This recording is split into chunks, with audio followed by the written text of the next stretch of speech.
Normalement, c'est soit tu veux que ça marche et tu fais ce qui marche. Ouais, tu te donnes les moyens. Ça, je pense, c'est un des pires trucs aujourd'hui. C'est les gens qui se plaignent pour ce qu'ils ne font pas.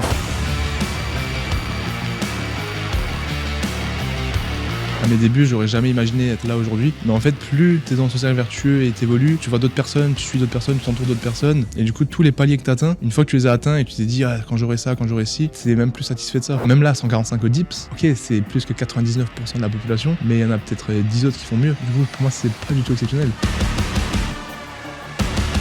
En fait, mes standards, ils augmentent avec le reste. Ok, je peux faire plus de 100 000 euros de chiffre d'affaires aujourd'hui, mais en face de moi, j'ai un mec qui fait plus de, je sais pas combien de millions, tu vois. C'est juste comme ça que moi, j'arrive à remettre en perspective tout ce que je fais. C'est comme ça que tu deviens meilleur que la moyenne. Soyez indifférent à ce qui ne fait pas de différence. Salut Olivier. Enchanté. Comment tu vas? La forme. On a bien mangé. On a bien mangé, hein. Ça fait du bien. Un petit brunch qui fait plaisir. Avant 2 sessions de podcast et un entraînement où je pense que ça va être plutôt sympa. Je vais essayer de te fumer. C'est l'objectif là, j'attends que ça. Magnifique. Rapidement, je vais te présenter et puis ensuite on va enchaîner sur un bel épisode. Donc tu es plus connu sous le pseudo de Bazinga depuis maintenant plusieurs années parce que tu es sur YouTube depuis 2017, sur Instagram depuis 2015. Tu es un athlète reconnu, on t'appelle même souvent la machine justement pour tes performances physiques hors normes. Tu as également été médaillé en powerlifting en 2017, championnat de France de gym, championnat de France de traction en 2018 également. Tu étais kinésithérapeute diplômé. Tu es youtubeur, tu as construit aussi une communauté de plus de 170 000 abonnés ces dernières années, cumulant plus de 25 millions de vues, devenant une référence dans le monde du fitness. Plus encore, tu es aussi créateur de contenu au global sur tous les réseaux sociaux, Instagram, etc., avec plus de 300 000 abonnés sur tes différents réseaux où tu partages ton quotidien. Tu es fondateur également de Base Athletics, ta propre marque de vêtements de sport, et Base Performance, où tu proposes des programmes d'entraînement sportif orienté performance notamment. Et tu es aussi le créateur du Basecast, ton podcast où tu reçois différentes personnalités, toujours dans le but d'apporter de la valeur ajoutée à ta communauté parce que tu as 2 passions, si on veut, le sport et l'entrepreneuriat. Basecast où on va avoir le plaisir aussi d'enregistrer un épisode ensemble. Puis pour la petite anecdote, et j'avais oublié 5 kilos, c'est important, tu fais des dips à 145 kilos lestés pour ne citer que ça en termes de performance. Et c'est vrai que c'est assez dingue, c'est pour ça que je redoute moi aussi cette petite séance qu'on va se faire dans quelques heures. J'ai envie de commencer par le commencement. Tu as commencé la gymnastique dès l'âge de 2 ans. Et tu as arrêté justement cette discipline à l'âge de 23 ans. Avec du recul, qu'est-ce que ça t'a apporté et comment ça a construit cette discipline qui est en toi? Alors, pour répondre rapidement, je pense que ça a tout apporté. Vraiment, je pense que ce soit la discipline, le mindset, le fait de pouvoir rester solitaire longtemps, suivre un programme comme un robot, j'ai envie de dire, je le dois vraiment à la gym, plus toutes les aptitudes physiques, aussi tout ce qui est coordination, l'endurance, l'explosivité, le fait d'apprendre des nouveaux schémas moteurs rapidement pour d'autres sports par exemple, je pense que je le dois à 100% grâce à la gym. Et aujourd'hui justement, donc tu dis que ça t'a inculqué notamment cette discipline, de par le fait que tu fais plusieurs activités. Tu as autant la création de contenu, l'entrepreneuriat sous différentes formes. Dans quelle mesure la discipline t'a permis d'atteindre justement le succès que tu as aujourd'hui et qu'est-ce qui fait que toi, tu arrives aujourd'hui à faire preuve de cette discipline et que la plupart des gens qui nous écoutent, par exemple, savent l'importance que ça a, mais n'arrivent pas à inclure ça dans leur routine de vie? Je pense que le succès, il est relatif. Parce que je ne considère pas que j'ai un gros succès, mais du coup, ça fait plaisir que tu le dises. Et je pense que la discipline, c'est ce qui m'a permis de passer le cap entre le moment où tu vas abandonner et le moment où tu vas continuer à faire un peu plus, que ce soit un contenu en plus, un entraînement en plus ou un call en plus si on est dans l'entrepreneuriat, on va dire. Et c'est ce moment-là où la majorité des gens, ils abandonnent parce qu'ils pensent que ça ne sert à rien. Mais tu sais jamais quand est-ce que ça va, entre guillemets, péter. J'ai toujours l'image je pense que tu as déjà vu, tu as un mineur qui creuse un tunnel et genre il va abandonner alors que le diamant il est juste derrière. Ouais. Et cette image, je trouve, elle est hyper puissante parce que ça vaut pour surtout YouTube, les vidéos. Tu sais jamais quand est-ce que ta vidéo elle va peut-être péter. Quand tu fais de l'entrepreneuriat, tu sais jamais quand ton nouveau produit ou ton prochain call, peut-être tu vas signer ton premier client. Et c'est là que la discipline pour moi, elle fait tout. Parce que quelqu'un qui n'a pas cette discipline, il peut abandonner dès le début, au bout de quelques mois seulement. Et du coup, je le dois grâce à la gym parce que je m'entraînais 3, 4, 5 fois par semaine pendant 10 ans, 15 ans. Et je pense que ne pas être discipliné, entre guillemets, ça a juste jamais été dans mon ADN, entre guillemets, quoi. Ouais.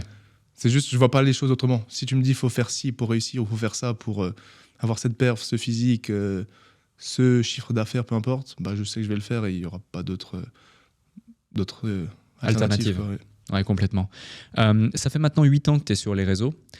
Donc, il faut avoir de la discipline justement pour cumuler pendant 8 ans les publications. Tu me parlais du fait que par exemple, tu publies entre 10 et 15 stories par jour, quasi tous les jours. Sur YouTube, tu es très régulier aussi. Il y a un instant, tu évoques le fait c'est ça qui fait la différence entre ceux qui vont abandonner et ceux qui vont justement continuer, persévérer et atteindre leurs objectifs. Est-ce qu'il y a des moments sur ces 8 dernières années où tu as failli abandonner, où ça a été très très dur et tu t'es posé des questions, tu t'es remis en question et c'est justement la discipline qui t'a fait tenir? Des remises en question, j'en ai eu plein. Encore là, jusqu'à il y a quelques mois, que ce soit... Là, tu parles du point de vue contenu surtout ou tout? Tout l'ensemble. Ouais. Non, j'en ai eu beaucoup. J'en ai eu beaucoup. Mais j'ai plus eu de remises en question et de questionnement que de moments où je voulais vraiment abandonner. Parce que je sais que l'abandon, bah, c'était pas forcément une option, mais que les remises en question, elles me permettaient de prendre du recul, que ce soit sur les contenus, sur ma marque de vêtements, sur les coachings ou même sur les créations de contenu que je faisais, prendre du recul pour derrière mieux avancer et plus, c'est plus une remise en question pour mieux évoluer qu'une remise en question où je doutais, où je voulais abandonner. Okay. Parce que je regarde tellement aussi de contenu de personnes qui mettent ça en avant, la discipline. Après, la discipline, c'est un peu un mot, c'est limite cliché aujourd'hui, ouais. Mais de personnes qui disent qu'il faut continuer, mais il faut savoir prendre du recul. Et pour moi, prendre du recul, c'est différent que d'abandonner, quoi. Ouais. Donc l'abandon, c'était jamais une option, mais la prise de recul qui me permettait d'avoir les idées plus claires, ça, j'en ai eu énormément. Ok. On reviendra justement sur cette perception de la prise de recul, le fait aussi que tu suives beaucoup de contenu et comment tu vas trier ces informations pour pouvoir prendre les bonnes décisions lorsqu'il est question de pivoter, de se remettre en question. Je reviens sur ton parcours. À 15-16 ans, tu commences du coup la musculation. Qu'est-ce qui a motivé ce changement et comment tu as adapté les compétences et la discipline de la gymnastique à la musculation? Alors, j'ai commencé les deux en même temps du coup. Ouais. J'étais toujours gymnaste et pendant les temps entre guillemets libres, c'est-à-dire, si par exemple je m'entraînais lundi, mercredi, vendredi en gym, les mardis, jeudis et samedi, dimanche où j'avais rien, j'allais quand même à la salle ou dehors faire des pompes, des tractions ou même à la maison. Je commençais un peu à la maison, j'avais des haltères de mon père, tu sais, les vieux haltères un peu rouillés en fonte vraiment. Ouais. J'ai commencé vraiment comme ça. Et ouais, j'ai commencé, il n'y avait pas de réelle raison. Beaucoup de mon entourage, notamment mon frère ou mes parents, ils me disent que c'était en 2013. Je crois que c'est 2012 ou 2013, je m'étais blessé. J'avais eu double fracture tibia péroné à la gym. C'était au trampoline, je m'étais fait ça. Du coup, derrière, j'ai eu 6 mois d'immobilisation avec un plâtre. Bon, je continuais d'aller en cours, en béquille, etc. Mais après ça, j'avais perdu du poids. J'avais perdu en gros ma masse musculaire. Même s'il y avait genre 15-16 ans, pour moi, c'était déjà important d'avoir du muscle. Et après que j'avais plus cette immobilisation, j'ai commencé la muscu. Okay. Je me rappelle, j'étais sur des forums, j'avais commencé à regarder la muscu, j'étais sur bodybuilding.com, je sais pas si tu as connu ça, toi. Ouais. Et vraiment, j'étais dessus, j'ai commencé à suivre des gens, des diètes, à apprendre la nutrition, l'anatomie. Et apparemment, de ce que mes proches me disent, c'est à partir de cette blessure. Et en plein, ils disent, genre, j'ai pété un plomb. Tu vois. Il y a eu un switch. Ouais, il y a eu un switch. J'ai commencé à faire des tractions, des pompes. Et après, j'ai jamais arrêté. Du coup, depuis que j'ai 15-16 ans, donc depuis 2013, depuis 2013-2014, j'ai jamais arrêté. J'ai jamais pris 4 jours off. Jamais? Non, jamais. Ok, donc tu as été piqué justement par la muscu et depuis tu n'as jamais arrêté, ça fait partie de ta vie, c'est ancré. Ah ouais, là, c'est... Et même quand, tu vois, tout à l'heure on discutait, on évoquait plein de sujets, etc. Et tu me disais, voilà, je suis allé courir 12 km et demain je dois y aller. J'ai un peu la flemme. Mais je sais que tu vas quand même y aller, tu vois. Et tu sais toi aussi que tu vas quand même y aller. Qu'est-ce qui fait que justement, alors ça pourrait se traduire par discipline, mais c'est quoi la motivation sous-jacente qui fait que même quand tu n'as pas envie de faire les choses, que ce soit lié au sport ou que ce soit lié à l'entrepreneuriat ou à tes projets, tu les fais quand même et ce coûte que coûte et à chaque fois? Bah déjà, la première chose, c'est que je sais que c'est comme ça que tu deviens meilleur que la moyenne. Parce que c'est là que la moyenne, elle ne le fait pas du coup. Donc déjà ça, c'est ce qui te permet de te détacher de la moyenne et d'être meilleur. De 2, c'est de la satisfaction personnelle. Parce que si une fois tu dis que tu vas pas, au fond de toi, tu vas te dire, vas-y, c'est que cette fois. Mais en fait, ça va juste être un cercle vicieux par la suite. Tu vas te dire, ok, cette fois, c'est pas grave. Et en fait, chaque fois que tu fais pas quelque chose, pour moi, c'est tu réduis ta confiance en soi. sans que tu le remarques forcément, mais ta confiance en soi, elle fait que baisser, même si c'est un tout petit peu. Et en fait, après, tu arrives dans un trou, je pense, où tu n'as plus confiance en toi. Tu sais toi-même que tu n'es même pas capable de faire ce que tu annonces. Et pour moi, ça, c'est terrible. Si j'annonce quelque chose et que je le fais pas, ça baisse la confiance en soi. Ouais, Et je pense que c'est pour tout le monde. Et chaque fois qu'on fait pas ce qu'on a dit qu'on allait faire, ça diminue. Et plus ça diminue, moins on va être apte à le faire. Donc ça, je pense que c'est très important. Et avoir ça dans un coin de la tête, ça me permet de me bouger, quoi. Je me dis, si je le fais pas... Après, moi, je dis clairement, je suis une merde, quoi. Ça, c'est... Beaucoup de mes amis rigolent quand je dis ça, mais moi, c'est clairement ça. Okay. Si je dis que je vais le faire et que je le fais pas, je suis une merde. Parce que pourquoi... Après, là, on parle que d'un run. Ça va rien changer à la vie. Mais c'est une philosophie, je pense, qui est importante pour tous les aspects. Complètement. Et c'est pour ça que je te pose la question, parce que beaucoup de gens aujourd'hui, tu vois, ils ont de gros objectifs, ils ont de grandes ambitions, ils établissent des plans d'action, mais pour différentes raisons, ils ne les déploient pas comme ils devraient les déployer. Ils vont trouver des excuses ou alors des concours de circonstances qui vont faire qu'ils vont tolérer une certaine médiocrité ou un certain relâchement sur certains aspects de leur vie. Et l'idée, c'est vraiment d'inculquer, notamment avec cette question, ce truc de la discipline, c'est pas juste un mot, c'est une philosophie de vie, comme tu l'as évoqué. Et c'est ce qui fait que tu vas pouvoir avancer.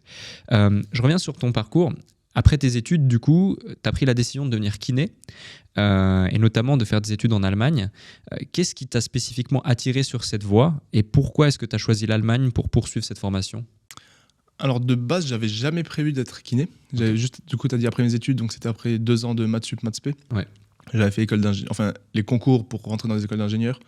Je suis allé jusqu'au bout, même si je savais que je voulais plus faire ça. Mais là encore, j'ai commencé, donc il fallait que je termine.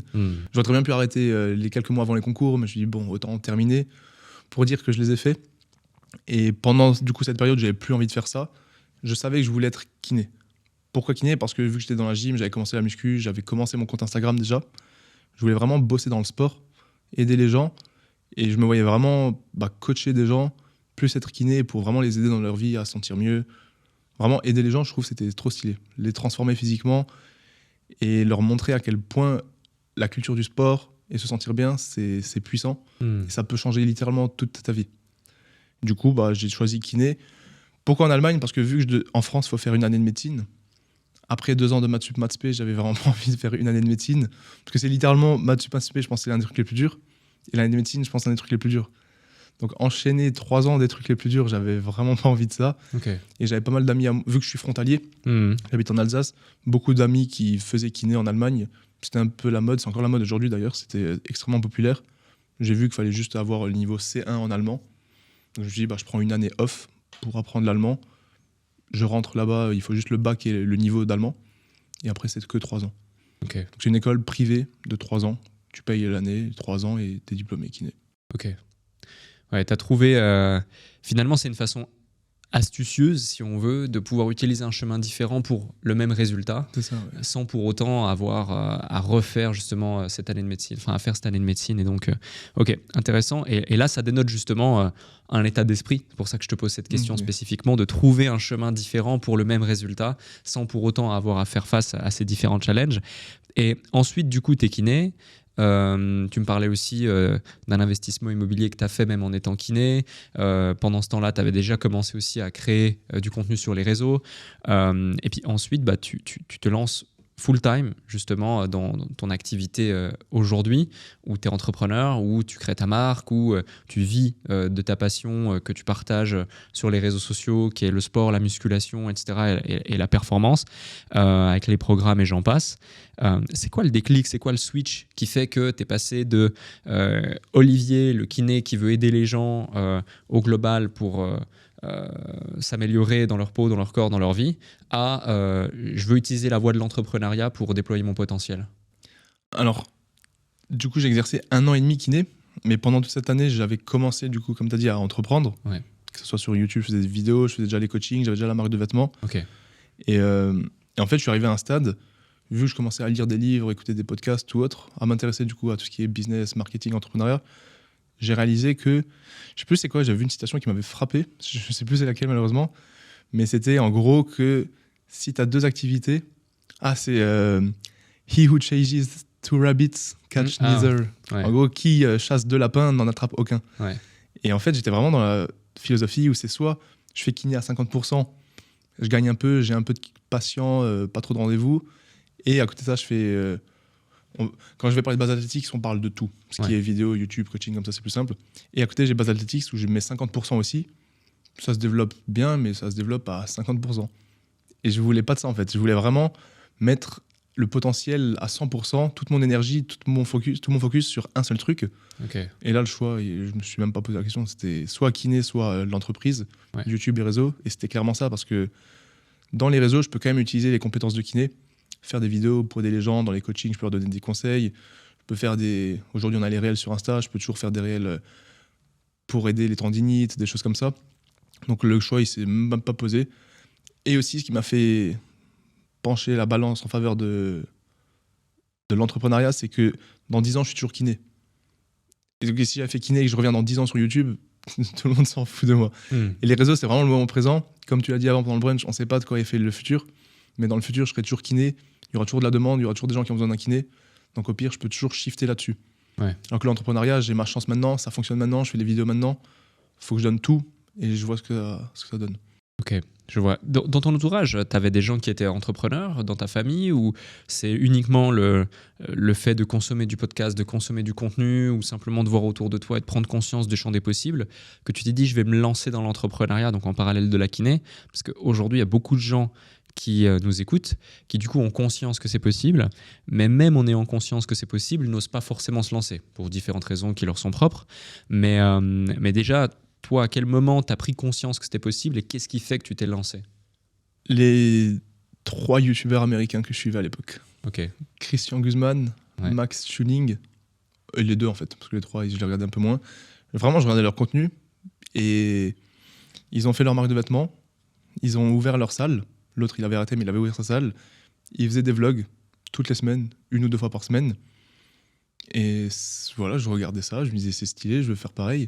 Du coup, pendant mes études de kiné, j'ai commencé les vidéos, j'ai commencé les coachings. Je voyais que ça marchait bien, les gens... Après, vu que j'avais des bonnes performances, un bon physique grâce à la gym assez rapidement, ça matchait bien avec les gens. Je donnais des bons conseils parce que c'était ma passion, vraiment. Je sais que ce que je disais, c'était des bons conseils. Genre, je le savais pertinemment. Et du coup, j'ai commencé les vidéos, ça marchait bien. Après, j'ai voulu faire 1 ou 2 t-shirts. C'est vraiment des t-shirts que tu achètes sur Internet, tu mets juste ton logo. J'ai fait ça, pareil, ça a pris de l'ampleur un petit peu. Et je voyais que, il a fait sa marque de vêtements, il a fait sa salle, il vide ça. Je me suis dit, moi, je peux faire ça aussi, quoi. Ouais. Au début, je fais ça avec la kiné, parce que le but, c'était d'ouvrir un espèce de grand complexe avec une salle de muscu, ma boutique, un cabinet de kiné, tout combiné, j'aurais eu un associé, etc. En fait, j'ai vu qu'en France, c'est pas possible. Et ça aussi, ça a conforté mon choix de ne pas faire la kiné. Mais ouais, en voyant ces gars, je voulais faire pareil. J'ai commencé. Ça a marché petit à petit, un sponsor, après la marque, les coachings. Et ouais. Mais sinon, je suis le seul entrepreneur de toute la famille. Ok. Mais de toute la famille. Aucun. Ok. Et je suis le seul qui est dans le sport comme ça à fond. Et tout de suite, ils ont compris, ils t'ont soutenu, ils ont eu peur? Comment ça s'est passé? Ouais, ils ont soutenu toujours depuis le début à 100%. Mes parents, plus mon père, un tout petit peu réticent, mais vraiment, je dis ça, mais il m'a toujours soutenu. C'était plus... t'es sûr que ça peut fonctionner, quoi. Mais après, quand ils ont vu le nombre d'abonnés, on va dire, entre guillemets, même si c'était superficiel pour eux, c'est plus quand ils ont vu les premiers stocks de vêtements que j'avais dans la chambre et dans le salon, tu vois. Ouais. C'est vraiment à la maison, il y en avait plein. Ils m'aidaient à faire les commandes, mon père. Genre, et c'est là qu'ils voyaient que ça fonctionnait bien. Après, j'ai encore kiné au début, mais après, quand je leur ai dit vraiment, ça sert à rien de continuer, ils ont vite compris. C'est surtout quand ils ont commencé à voir les revenus que tu gagnais, parce que c'était plus du superficiel, c'était concret. Et après, ils m'ont fait confiance, quoi. Il y a un truc qui est intéressant, on rentre dans la phase business, mais on va revenir sur certains sujets. Tu évoquais tout à l'heure le nombre de commandes par mois que ça arrivait à générer. On parle de centaines de commandes par mois, même sur un de tes meilleurs mois, près d'1 millier de commandes. Et j'étais assez étonné que tu me dises que c'est toi qui allais prendre tous les colis et qui allais les déposer à la poste les uns après les autres, etc. Jusqu'à il y a encore quelques semaines, du coup, où tu as délégué un centre logistique pour faire face à la croissance. Justement, tu parlais du fait de la délégation. Qu'est-ce qui fait que tu as voulu garder tout ce process chez toi, justement, parce que tu aurais pu le déléguer peut-être avant. C'est quoi qui fait que tu l'as gardé pour pouvoir avoir le contrôle sur la chaîne de valeur ou maîtriser justement la qualité ou par méconnaissance peut-être. Ça peut être intéressant de mettre le doigt dessus. Oui. Alors, je voulais pas forcément le garder Ok. parce que vraiment, à un moment, aller à la poste, ça me rend. En fait, ce qui me rendait le plus fou, c'est si vous pouvez y aller, poser et repartir. Mais parfois, il y avait la queue. Ouais. Et c'était la queue de personnes qui attendaient parfois des trucs cons ou qui. Tu sais, la poste, surtout en France, t'imagines comment c'est parfois. Encore, j'ai la chance d'être dans une petite ville, mais qui font perdre du temps pour des choses bêtes. Tu sais, t'as genre une quinzaine de colis dans un sachet, t'attends, t'es pressé, t'as une vidéo à faire. Et même, j'avais des patients à l'époque kiné. Et devant toi, t'as un mec qui a juste pas sa carte d'identité. Du coup, la personne lui dit tu peux pas récupérer ton colis. Et pendant 10 minutes, il dit ah, c'est n'importe quoi. Toi, t'es derrière. Je dis gros, putain, laisse-moi poser mes colis. Du coup, j'ai voulu déléguer pendant longtemps, mais c'était dur en fait. J'avais pas la connaissance de comment je pouvais faire ça. Par quel centre logistique. J'avais vu quelques noms, mais vu que c'était des noms que j'ai vus sur internet, c'était des gros centres logistiques. Et ça demandait du 500, 1000 commandes par mois minimum. Ouais. Et j'étais pas du tout à ce stade. Une fois, j'avais même eu un call de quelqu'un qui suivait sur Instagram un commercial d'une de ses boîtes. Du coup, il m'avait booké un call. C'était il y a genre 2 ans et demi. J'étais trop content. Je dis putain, je vais pouvoir déléguer, etc. Il m'a appelé, il disait ouais, mais nous par contre, c'est 1000 commandes par mois. Sauf que 1000 commandes, tu prends un panier moyen à 70 €, on va dire, plus ou moins. 60-70 €. 1000 commandes, ça fait 70 000. Je dis, mais gros, si j'étais à 70 000 € par mois, j'aurais déjà délégué, tu vois. Du coup, ça m'avait mis un petit peu un coup de mou parce que je me suis dit, je suis même pas capable de prendre un centre logistique. Genre, je donne beaucoup d'énergie, beaucoup d'efforts et je suis même pas capable parce que j'ai pas assez de commandes. Donc ça m'avait un petit peu. C'est une des remises en question, notamment. Ouais. Mais après, l'autre raison qui fait que je déléguais pas, c'est que vu que j'avais les vlogs, je trouvais que c'était cool de documenter et que les gens voient que tu peux réussir comme ça, tu sais, dans ta chambre, tu fais tes colis, tu vas les poster, tu pars de rien. Ouais. Et là, j'ai plein de souvenirs, j'ai des vidéos, des photos. Et dans un coin de ma tête, je voyais souvent Ben Francis, c'est le CEO de Gymshark, pour Bien ceux qui sûr. ne connaissent pas. Je sais pas si t'as déjà vu des réels ou des Ah, vidéos. clairement, il a tout documenté. Il est c'est dans sa incroyable. chambre aussi. Ouais, ouais. Et moi, j'avais toujours ça en tête. C'était dès que j'étais saoulé, c'était lui aussi. Il était dans sa chambre. Et du coup, je voulais déléguer. C'était plus un manque de connaissances, comment je pouvais le faire, et un manque de ressources aussi, on va dire. Ok, ok. Et est-ce qu'il y a d'autres cas, il y a d'autres situations où justement le manque de connaissances, spécifiquement connaissances, ne t'a pas permis d'aller chercher certains types de résultats? Et comment tu as trouvé justement ces ressources et ces connaissances? Parce que la question sous-jacente, c'est que j'ai conscience qu'aujourd'hui, beaucoup de gens qui nous écoutent sont dans les mêmes situations et font face à des problèmes, des challenges ou autres dans leur business ou dans leur projet, et n'ont même pas conscience qu'il existe des solutions, par manque de connaissances, justement. Et l'idée, c'est de leur dire, première étape, renseignez-vous et cherchez tous les champs des possibles et connectez-vous à des sources d'informations qui peut-être disposent de ces éléments, parce que des fois tu perds des semaines, des mois, des années et du coup des milliers ou des dizaines de milliers d'euros si ce n'est plus, parce que justement tu n'as pas accès à l'information qui te permettrait d'avancer et d'aller plus vite, d'aller plus loin. Ouais, c'est ça le vrai problème, c'est que parfois tu sais même pas en fait. Ouais. C'est pas que tu sais mais t'arrives pas à le mettre, c'est que t'es même pas au courant. Et ça m'est arrivé plusieurs fois, d'un coup on me dit quelque chose et je suis en mode ah, mais je savais même pas qu'on pouvait quoi. Et je pense qu'il est intéressant dans ce podcast, c'est que comme je te disais, j'appréhendais un peu, enfin c'est pas que j'appréhendais d'être là, mais je me suis dit qui je suis pour venir sur le déclic. Quand tu vois que tous les autres intervieweurs que t'as, enfin les invités, tu sais, c'est des dizaines de millions en e-commerce, etc. Et du coup je pense qu'il est intéressant, c'est que ceux qui nous écoutent, ils peuvent plus se mettre à ma place parce que moi je suis encore en phase d'expansion, j'ai plein de galères, j'ai connu plein de galères et j'ai que du coup une salariée là aujourd'hui et je fais encore quasiment tout seul. Du coup les problèmes que j'ai pu rencontrer principalement avec le e-commerce, un peu avec les coachings, mais surtout le e-commerce, donc la marque de vêtements, c'est par exemple des trucs bêtes, mais quand je recevais des mails ou que je parlais, parce que c'était souvent des mails des gens qui m'expliquaient pourquoi tu fais pas ci, pourquoi tu fais pas ça, des gens qui voulaient m'aider. Peut-être comme toi, tu contactes des gens pour les aider à scaler. Et par exemple, un truc tout con, c'est pourquoi t'as pas de newsletter? La première fois qu'on m'a dit ça, je dis je sais pas pourquoi j'aurais une newsletter quoi.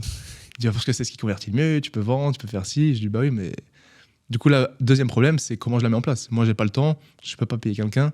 Donc, par exemple, je savais pas qu'une newsletter, c'était bien à l'époque. Bon, maintenant, bien sûr, j'ai lu des livres, je me suis renseigné, mais au début, je regardais pas tout ça. Newsletter, tout ce qui est relance panier, tout ce qui peut augmenter la conversion du client, à savoir Quand tu arrives au panier, tu rajoutes un petit produit moins cher. Ouais. Quand tu vends des formations ou des coachings, pas avoir trop d'offres, mais genre less is more, tu vois. Ouais. Tous ces trucs. Un truc con, mais les prix qui finissent en 7, ça, je pense pas, ça joue beaucoup, mais en fait, plein de trucs de marketing que si t'en as pas conscience, si tu lis pas, si tu t'informes pas, t'en as aucune idée et tu passes à côté d'énormément de choses. Par exemple, une relance panier par mail, ça change énormément. Mais tu sais, quand t'en as pas conscience, toi, pourtant, tu reçois d'autres grosses marques des relances panier, mais toi-même, tu oublies que tu peux le faire. Après, il y a est-ce que je dois faire du Facebook Ads, est-ce que je dois faire du Google Ads? Comment je le fais? T'as des prestataires, ils te proposent des tarifs. Tu te dis, mais c'est juste pour mettre une pub, mettre entre 18 et 30 ans en France. Tu sais, ils disent, oui, mais on target bien l'audience. Moi, je dis, oui, mais l'audience, c'est 20, 25 ans. Tu veux targeter quoi de plus? Tu sais, toutes ces questions, tu comprends pas trop, tu sais pas trop ce qu'il faut faire. Ouais, c'est vrai, c'est intéressant. Ou même quand tu me disais, là, j'ai un prestataire qui peut me refaire tous mes funnels, pourtant, c'est quand même une grande somme, mais limite, je préfère payer plus cher, savoir que je paye un petit peu plus cher que de reprendre le temps à trouver, chercher quelqu'un, être sûr, comparer, etc. Parce que justement, c'est plus simple pour toi que d'aller chercher justement toute l'information ou de prendre le temps pour ça, complètement. Sur un tout autre sujet, il y a quelque chose qui nous lie, toi et moi, et sur lequel on est clairement alignés, c'est tu as une routine très stricte. C'est-à-dire que tu bois pas d'alcool, pas de tabac, tu as une alimentation très contrôlée, tu manges toujours la même chose, tu fais attention justement à tout pour pouvoir être performant. Comment t'expliques ne pas faire ce que 90% ou plus des gens font, notamment chercher des plaisirs court terme, donc la gratification court terme, qui souvent va négliger leur santé. Et qu'est-ce qui te motive justement à ça? Quel a été le déclic pour faire qu'aujourd'hui, tu t'imposes, entre guillemets, une certaine discipline? Alors peut-être que le terme imposer est mal choisi parce que c'est une connotation négative. Pour ma part, je ne m'impose rien. C'est plutôt un cadeau que je me fais à court, moyen et long terme que d'avoir cette discipline stricte parce que je vois les bénéfices court, moyen et long terme. Mais dans ton cas, c'est quoi l'élément qui te motive et qui te stimule à garder cette ligne de conduite? Alors, je pense qu'il n'y a pas eu de déclic déjà, parce que comme avec le sport, c'était ancré dans, je sais pas dire mon ADN, mais je sais pas c'est quel autre mot, c'est ancré en moi depuis toujours. Par exemple, moi, ne pas faire de sport pendant une semaine complète, je peux même pas m'imaginer en fait. C'est même pas, je suis en vacances, en déplacement, même si tu peux toujours aller courir. Si je suis dans la chambre d'hôtel, combien de fois j'ai fait des 10 fois 50 pompes juste dans la chambre d'hôtel parce que je pouvais rien faire d'autre. Mais je me sens obligé de faire du sport. C'est tellement en moi. Et du coup, pareil, tout ce qui est ne pas boire d'alcool, ne pas fumer, j'ai jamais fumé de toute ma vie. Que ce soit une chicha, une clope, rien, j'ai rien. Et en fait, j'ai tellement jamais fait que toutes les fois où on m'a proposé, toutes les fois où on m'a... Tu sais, c'était à la pression sociale, t'es sûr que tu veux pas fumer, t'es sûr que tu veux pas boire. J'ai tellement toujours été dans la négation, dans le non, j'ai pas besoin, que c'est même pas... J'ai pas cette envie de le faire. Et après, pour tout ce qui est routine stricte et tous les trucs que je m'impose, entre guillemets, je pense que c'est parce que j'ai la connaissance de ce que ça apporte. Je sais pas si c'est clair. Ouais, tu as ton niveau de conscience qui est assez élevé pour... Et je sais que faire ci, faire ça, c'est bien et que ça peut m'apporter des gros effets de levier par la suite, même d'un point de vue santé, productivité, bien-être. Et qu'à l'inverse, ces choses-là qui sont négatives, entre guillemets, je sais à quel point ça peut me rendre dépendant, ça peut me donner un mauvais bien-être, un bad mood, etc. Et vu que j'ai cette connaissance-là, le choix, il est vite fait, quoi. Ouais, complètement. Et je pense qu'il y a plein de gens, ils sont pas forcément conscients de ça. Ils sont tellement dans leur routine que c'est des réflexes. Et j'ai eu la chance, ou est-ce que je l'ai provoqué cette chance, d'avoir été toujours dans le sport, bonne hygiène de vie, que moi, ma routine, c'est des bonnes choses qui, pour les autres, paraissent compliquées, quoi. Moi, tout le monde m'a dit, pourquoi tu te fais infliger ça, pourquoi tu fais ça, t'en as pas marre? Et j'ai toujours été, non, t'as pas marre d'aller t'entraîner? Et moi, j'ai toujours été, non, c'est normal, quoi. Enfin, je me sens pas obligé, c'est ce que j'aime. Et ouais, je pense du coup, ça a juste découlé de la suite, quoi. Complètement. Et justement, tu dis quelque chose de très vrai. Beaucoup de gens n'ont pas conscience de ça. Si ici, maintenant, aujourd'hui, de par le fait qu'avec toute la connaissance que tu as accumulée, tu es aussi à la base un professionnel de la santé également, tu pourrais éveiller les consciences en quelques conseils. Qu'est-ce que tu dirais à celles et ceux qui nous écoutent pour qu'ils puissent prendre conscience de la valeur que ça a de juste, peut-être pas être dans l'extrême ou autre dès le départ, mais faire attention et être attentif à ce qu'ils font, à ce qu'ils prennent, à ce qu'ils boivent, à ce qu'ils mangent, à la routine qu'ils créent chez eux. Bah, déjà, le premier truc que j'ai envie de dire, c'est que l'activité physique, ça sauve des vies, littéralement. Que ça soit rien que sur le bien-être, comment tu te sens, ta capacité cardiovasculaire et tout, ça peut être marcher juste le matin ou le soir. Mais si quelqu'un aujourd'hui est sédentaire, fait rien que le fait d'aller marcher, courir une fois par semaine, ou même alterner course-marche, ou même un petit peu de musculation, ça peut changer littéralement la vie. Parce que derrière, tu as tellement de bienfaits, que ce soit sur les hormones, sur l'aspect physique, la confiance en soi, que putain, si je pouvais donner à tout le monde ce truc de te mettre au sport, voir les changements, te sentir bien, tu te tiens plus droit, tu as plus confiance en toi, tu es plus musclé pour un homme par exemple, ça change tout, ça change littéralement tout. Tu te sens mieux, tu dors mieux. Et toi, tu fais de la muscu, je pense que je sais pas si tu as toujours été sportif, toi par exemple, à fond, autant que maintenant ou pas. Non, moi ça a changé ma vie, Ouais. littéralement. Et même la confiance, non, tu sens pas. Non, mais clairement. Tu sens que t'es quelqu'un, quoi, t'en imposes, quoi. Ouais, non, moi, ça a littéralement changé ma vie. Ouais. Tu vois, j'étais quelqu'un de timide, introverti, je faisais 30 kilos de moins, pas confiance en soi, incapable de m'exprimer devant qui que ce soit. Le sport a été l'élément déclencheur de tout ça. Et c'est ça, du coup, j'aimerais bien que les gens comprennent que c'est vraiment un élément déclencheur et que même si c'est chiant au début, ça peut littéralement changer toute ta vie. Ouais. Donc, numéro 1, ce serait du coup l'activité physique. Et après, ce serait à s'instruire sur plus de choses, quoi. Je dis souvent, quand j'ai des potes ou autres, je dis pas à tout le monde qu'il faut lire, qu'il faut écouter des podcasts tout le temps et tout. Mais je me dis, aujourd'hui, combien de pourcentage de gens, en France, parce que moi j'habite en France, ne lisent pas, ne s'instruisent pas avec des vidéos, ça peut être des documentaires, tu vois, ou des podcasts, parce que pour les podcasts, tu t'instruis, tu vois. Ils ne font rien de tout ça. C'est juste, t'es en cours ou au boulot, tu rentres, tu fais rien. Juste, soit tu regardes les infos, soit tu scrolles sur les réseaux, tu regardes des vidéos de divertissement. Je dis pas qu'il en faut pas, il en faut toujours, c'est obligatoire pour avoir un bien-être. Mais à côté de ça, il faut quand même une part pour s'instruire. Ça peut être, moi je suis pas religieux, mais tu peux t'instruire sur la religion, sur l'histoire de quelque chose, sur le corps humain. Enfin, il y a tellement de choses. Et je me dis que moi, depuis que je lis et que j'écoute des podcasts, ma vie elle a complètement changé. Ma réflexion sur tout. Je suis capable de tenir plus de conversations, j'ai plus de références, je peux parler de plein de choses. Et ouais, je trouve que c'est horrible de pas avoir accès à tout ça, quoi. Ouais, complètement, je te rejoins. Revenons sur la discipline. On a compris qu'aujourd'hui, c'était ancré en toi. Quels seraient les conseils que tu donnerais à quelqu'un qui n'a pas cette chance, justement, d'avoir ancré cette discipline en soi, de par, justement, en l'occurrence, toi, c'était la gym, etc., pour pouvoir créer une discipline dans son quotidien? Alors déjà, je pense que la discipline, elle est acquise et pas innée. Et du coup, tout le monde peut l'acquérir avec un minimum de Bonne volonté. volonté, de discipline, du coup. Parce que ça, c'est une grosse question. Tu vois, j'aime bien, d'ailleurs, je la pose souvent dans mon podcast. Je demande à la personne si elle pense que la discipline, c'est inné ou acquis. Okay. Et la majorité répondent acquis, du coup. Parce qu'il y a plein de gens, ils pensent que, admettons moi, ouais, base, mais toi, t'es motivé, t'as de la chance. Ils pensent, je suis né, je suis motivé. Michael Jordan, il est né motivé, il s'est toujours entraîné, il a la discipline. Sauf que non, c'est acquis. Ouais. Ça, c'est acquis avec des années, etc. Certes, on a eu la chance d'avoir été dans le sport depuis petit. Encore une fois, est-ce que c'est vraiment une chance ou autre? Mais du coup, pour quelqu'un qui n'a pas ça, je dirais que la première des choses à faire, c'est comme en kiné, c'est comme avec un sport, c'est y aller progressivement. Quel que soit le domaine, si tu veux commencer à lire, va pas te mettre 1 heure à lire un nouveau livre. Ça va te saouler au bout de 10 minutes. Lis 5 pages, après 10 pages, etc. Si tu veux te mettre à courir, va pas essayer de faire un 5 km dans le rouge. Ça va servir à rien. Marche 1 minute, cours 1 minute, marche 1 minute, cours 1 minute. Muscu, pareil, va pas faire du développé couché à l'échec, tu auras du courbature, ça va te saouler, tu auras l'impression d'être une merde, quoi. Commence tranquille, fais 3 séries de 10 à un poids très léger, mais juste découvre le sport, découvre cet nouvel univers. Et toi, niveau hormonal, dopamine, etc., il y a plein de connexions qui vont se faire.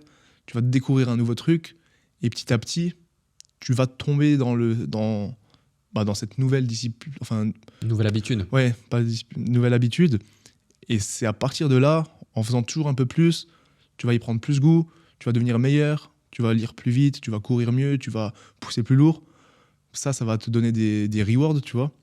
Et c'est là que ça va se construire, quoi. Ouais. Parce que la discipline, pour moi, c'est tellement lié à la dopamine.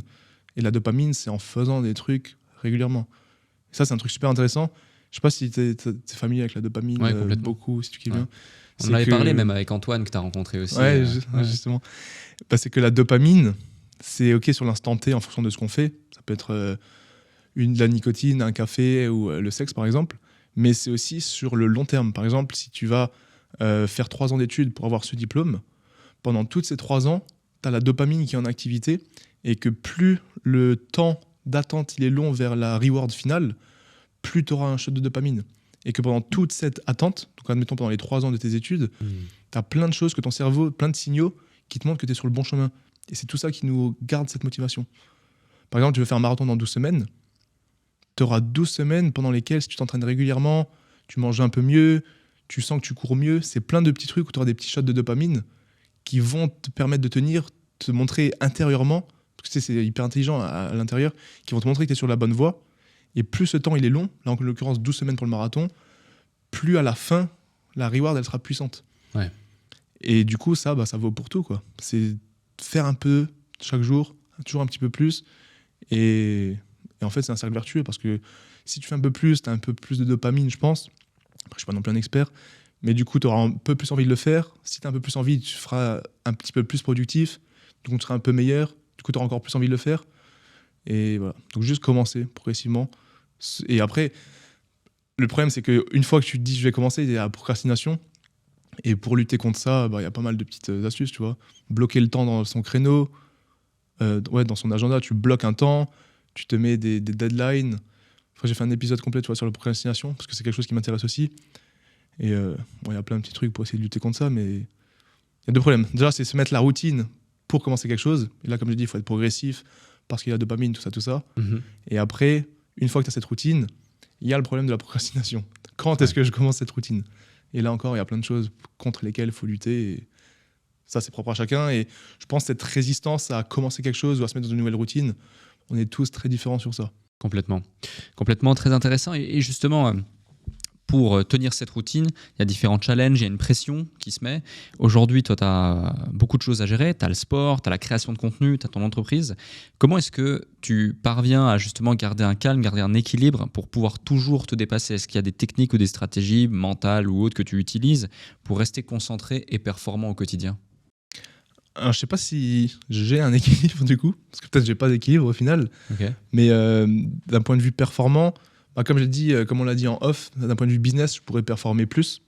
Mais vu que je mets beaucoup plus de temps dans la création de contenu et le sport, je performe plus dans le sport et la création. Enfin non, je performe plus dans le sport, on va dire, que dans le business.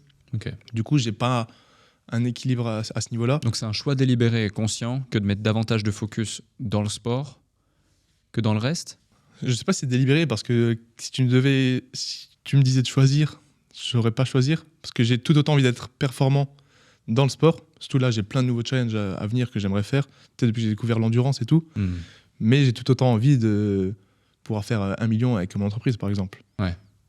Et c'est pour ça que là, je te disais, j'ai été dans une remise en question depuis plusieurs semaines, voire même plusieurs mois, où j'ai délégué plusieurs choses, j'ai commencé à réfléchir, à voyager, à bouger, à d'autres choses, parce que j'ai un shift qui s'est fait au niveau du sport et de mes futurs objectifs, et aussi un shift qui s'est fait pour le futur de mon entreprise, que ce soit avec les coachings, etc. Donc là, je suis vraiment dans une phase où je suis en train de tout revoir pour mieux évoluer des 2 côtés. Ok, je vois. Et justement, tu mets souvent en avant dans tes vidéos, tu montres souvent comment tu pousses tes limites au-delà de celles qu'elles sont. Comment tu cultives cette capacité à te dépasser au quotidien, et comment est-ce que nos auditeurs pourraient également s'inspirer de ton approche pour surmonter leurs propres obstacles et aller chercher plus que leurs limites, que ce soit dans le sport, mais aussi dans toutes les strates de sa vie, parce que tu évoquais différents bienfaits du sport, tels que la confiance en soi, tels que la posture, etc. Mais pour moi, c'est aussi et surtout l'état d'esprit de se dépasser, de chaque fois oser sortir de sa zone de confort, augmenter progressivement la ligne plus loin de ses limites, et j'applique ces éléments dans tout ce que je fais au quotidien aujourd'hui. Ouais. C'est compliqué à dire, parce que je pense pas qu'il y a un plan d'action pour ce genre de choses. Ouais. C'est juste à un moment, tu as envie ou tu n'as pas envie. On en parlait dans le podcast de Sans Permission avec Antoine et Yomi. On se disait pourquoi certaines personnes, voici le plan d'action que tu as à faire, t'en es là, tu vas arriver ici, tu dois faire ça, ça et ça. Voici les ressources, à toi de le faire. Et ils le font pas. Pourquoi ? C'est juste, ils ont la flemme ou t'as pas envie. Et même en off, on l'a dit, les gens qui ont déjà acheté tes formations, qui n'ont jamais ouvert l'espace membre. Ils l'ont fait, ils ont le plan d'action, ils ont toute la formation, ils ont toutes les ressources, Ils ont même le truc physique parce qu'ils l'ont acheté, mais non, ils le font pas. Et je pense qu'il y a certaines personnes, malheureusement, on peut pas les aider.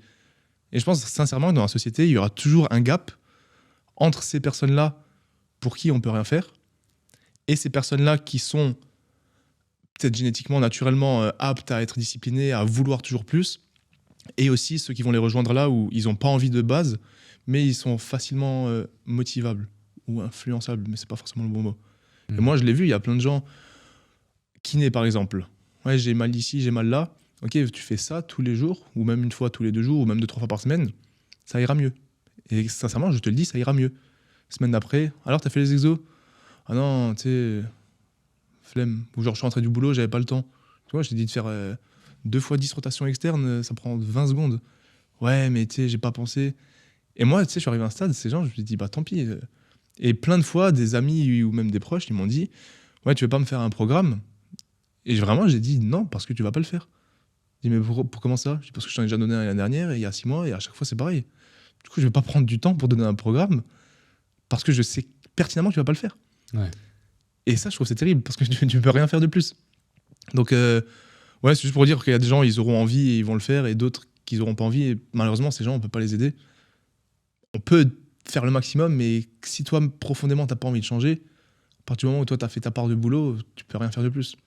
Complètement. Je te rejoins et c'est vraiment une question de motivation proportionnelle au niveau de conscience que tu as face à la chose que tu as à faire. Je te donne un exemple concret. On parlait avant de sport, etc. Moi, aujourd'hui, je vais 5 fois par semaine à la salle, etc. Mais je sais que j'ai besoin d'avoir mon coach qui est là, qui m'attend. Je suis commit auprès de lui. S'il ne serait pas là, soit j'irai pas, soit j'irai 3 fois, soit je mettrai pas la même intensité, c'est certain. Parce que moi, par exemple, je fais partie de ces gens qui ont déjà acheté des programmes de sport en ligne entre 2015 et 2020, où je commençais à m'intéresser sérieusement, plutôt 2015 et 2018 au sport, et qui ne les ont jamais ouverts, ou alors qui a ouvert le PDF et qui a jamais vraiment suivi, qui a fait une séance, etc. Parce que pas de niveau de conscience quant à ce que ça peut réellement t'apporter, du coup pas de motivation, du coup pas de volonté, du coup pas d'action, du coup pas de changement, du coup pas de création d'un cercle vertueux qui va te pousser à continuer, etc., avec cette gratification court terme et ce pic de dopamine qui fait que tu as envie de continuer à avancer. Et c'est pareil pour tout. Et par contre, le pic de dopamine de acheter le programme et dire je fais partie de ces gens qui ont envie de changer. Et l'action d'acheter le programme, c'est comme si limite c'était déjà acquis et j'avais déjà le physique que je voulais, suffisait au fait de ne pas appliquer tout le reste. Ouais, tu vois oui, je vois. Et c'est ça le vrai problème. Et c'est aussi pour ça que ça explique que des gens, par exemple, tu évoquais le cas, à l'époque, lorsqu'on vendait des formations, ou aujourd'hui, c'est la raison pour laquelle on ne vend plus de formations mais que des accompagnements. Mais tu vois, les formations, tu as un détachement complet avec le client, il n'est pas commit auprès d'un individu, et donc il achète le programme et il ne va même pas forcément le suivre. Alors ça reste une minorité d'individus, mais c'est assez dingue, surtout quand on sait qu'on parle de milliers d'euros investis. C'est beaucoup d'argent, tu vois. Ouais. Du coup, ouais, c'est vraiment intéressant. Et justement, c'est aussi une question de mindset et d'état d'esprit. Je reviens sur un sujet qui est plus maintenant sur la partie performance physique, entraînement, puis après on ira également sur entrepreneuriat où il y a énormément de choses à dire à ton sujet. C'est qu'aujourd'hui, tu es connu pour des performances qui sont presque surhumaines en musculation. J'irai pas jusque-là, mais... Mais c'est vraiment assez dingue. Justement, on a un épisode qui va sortir dans quelques semaines également avec Frank Ropers, qui lui aussi fait des tractions lestées, etc. Tu vois, à 61 ans, c'est assez dingue. Et j'en parlais avec lui. Et la question que j'ai à te poser, c'est comment ton état d'esprit a évolué au fur et à mesure des années pour atteindre ce niveau de performance et toujours se dépasser. Parce que 145 kilos lestés au dips, je ne sais pas si celles et ceux qui nous écoutent se rendent compte de ce que c'est pour ceux qui font du sport, mais ça t'arrache les 2 bras, quoi. Si t'es pas préparé. C'est colossal. Du coup, moi, je pense qu'il n'y a pas qu'une question de physique, il n'y a pas qu'une question d'entraînement. C'est aussi, après à déterminer le pourcentage, mais c'est aussi et surtout de l'état d'esprit et du mindset. Comment tu as constitué cet état d'esprit de champion, entre guillemets, pour aller chercher ce type de performance? Je pense que, comme je l'ai dit avant, c'est la progressivité. Ouais. Parce que ce soit même sur un nombre d'abonnés sur YouTube, un chiffre d'affaires ou une performance sur un squat ou un dips, à mes débuts, j'aurais jamais imaginé être là aujourd'hui.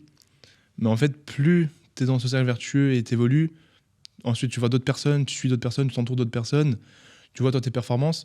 Et du coup, tous les paliers que tu atteins, une fois que tu les as atteints et tu t'es dit, ah, quand j'aurai ça, quand j'aurai ci, mais en fait, tu es même plus satisfait de ça. Et je pense que toi, tu l'as très bien connu aussi avec l'entrepreneuriat. Tu t'es déjà dit un jour, ouais, le jour où je vais faire mon premier 100 000, mon premier million. En fait, quand tu l'as, ça change pas grand-chose et tu te dis, bah, ok, j'ai que 1 million et pourquoi lui, il a 10 ? Du coup, tu cherches le 10 millions, tu les as déjà fait, je pense. Une fois que tu as le 10 millions, bah, ça n'a rien changé. C'est pourquoi lui, il a 20 maintenant. Et c'est un peu pareil avec les perfs. Là, l'année dernière, je fais le marathon de Paris. Je m'étais entraîné, c'est juste que je voulais cocher la case de marathon. Et je voulais le faire en moins de 4 heures. J'ai fait 3h59. Mais maintenant que je l'ai fait, il y en a plein, ils m'ont dit, ouais, enfin, pas exceptionnel, ils m'ont dit, ouais, c'est incroyable, t'as fait le marathon, c'est ouf quand même. Et moi, ce que j'ai répondu, d'ailleurs, dans le podcast que j'ai fait hier, le mec, il m'a redit cette phrase parce qu'il m'a dit, je trouve c'est ouf, comment tu l'as dit. C'est quand on me dit, c'est ouf, là, t'as fait le marathon, je dis, ouais, mais il y avait 40 000 autres personnes qui l'ont fait avec moi. Parce que le marathon de Paris, on était 40 000. À quelle heure c'est exceptionnel de faire ce que 40 000 autres personnes ont fait. Et en fait, c'est juste que, même là, 145 au dips, ok, c'est plus que 99% de la population, mais il y en a peut-être 10 autres qui font mieux. Du coup, pour moi, c'est pas du tout exceptionnel. En fait, mes standards, ils augmentent avec le reste. Par exemple, à Paris, squat, développé couché ou soulevé de terre. Ok, pour beaucoup de monde, j'ai de très grosses perfs. Pour moi, pas du tout. Et c'est pas de la fausse modestie, vraiment, je suis hyper humble là-dessus. Parce que j'ai 3 potes à moi qui sont champions du monde de powerlifting. Ok, je peux faire plus de 100 000 euros de chiffre d'affaires aujourd'hui, que j'ai fait tout seul. Mais en face de moi, j'ai un mec qui fait plus de je sais pas combien de millions, tu vois. Et en fait, c'est juste comme ça que moi, j'arrive à remettre en perspective tout ce que je fais. Il y a plein de gens et je me contente pas de ce que j'ai. Plein de gens me disent ouais mais c'est déjà énorme et moi je suis toujours non. Lui il fait mieux, lui il fait mieux. Après on me répond oui mais toi tu fais un peu de tout parce que moi j'aspire à être bon partout. Ouais. Pas être le meilleur quelque part mais être bon partout. Donc on me dit ouais mais toi t'as fait que 4 heures au marathon de Paris mais t'as 145 au dips. Et en fait vu que je prends quand même chaque chose individuellement, pour moi je suis le meilleur nulle part quoi. Ok. Et est-ce que... alors là, il y a 2 questions qui me viennent. Parce que la première, c'est que je suis un petit peu comme toi. C'est-à-dire que moi, mon but, c'est pas juste d'avoir des résultats, c'est d'avoir des résultats au-dessus de la moyenne et faire effectivement des résultats exceptionnels et d'aller chercher l'excellence, la performance et l'excellence. Mais du coup, souvent, les gens qui m'entourent me disent mais est-ce que finalement, il y a un moment donné où tu seras satisfait ? Est-ce que finalement, il y a un moment donné où t'es content et tu te dis c'est bon, j'ai atteint le truc, plutôt que d'à chaque fois te dire ok, j'ai atteint le truc, mais maintenant, je dois aller plus loin. Ouais, non, c'est ça. Ok. Ouais. L'année dernière, j'ai fait le marathon de Paris. Ouais. Et pour moi, c'était ok, je fais le marathon et je bats ça à la course à pied. Voilà l'objectif pour 2000. Là, j'étais au Maroc là, il y a 2 semaines, enfin 3 semaines maintenant. C'était 120 km dans le désert. Pour ceux qui connaissent, c'est le Half Marathon des Sables. C'était sur 3 jours. J'ai mis 17 heures. Ça m'a juste donné encore plus envie de faire plus. Tellement c'était incroyable. Tellement je me suis retrouvé moi tout seul.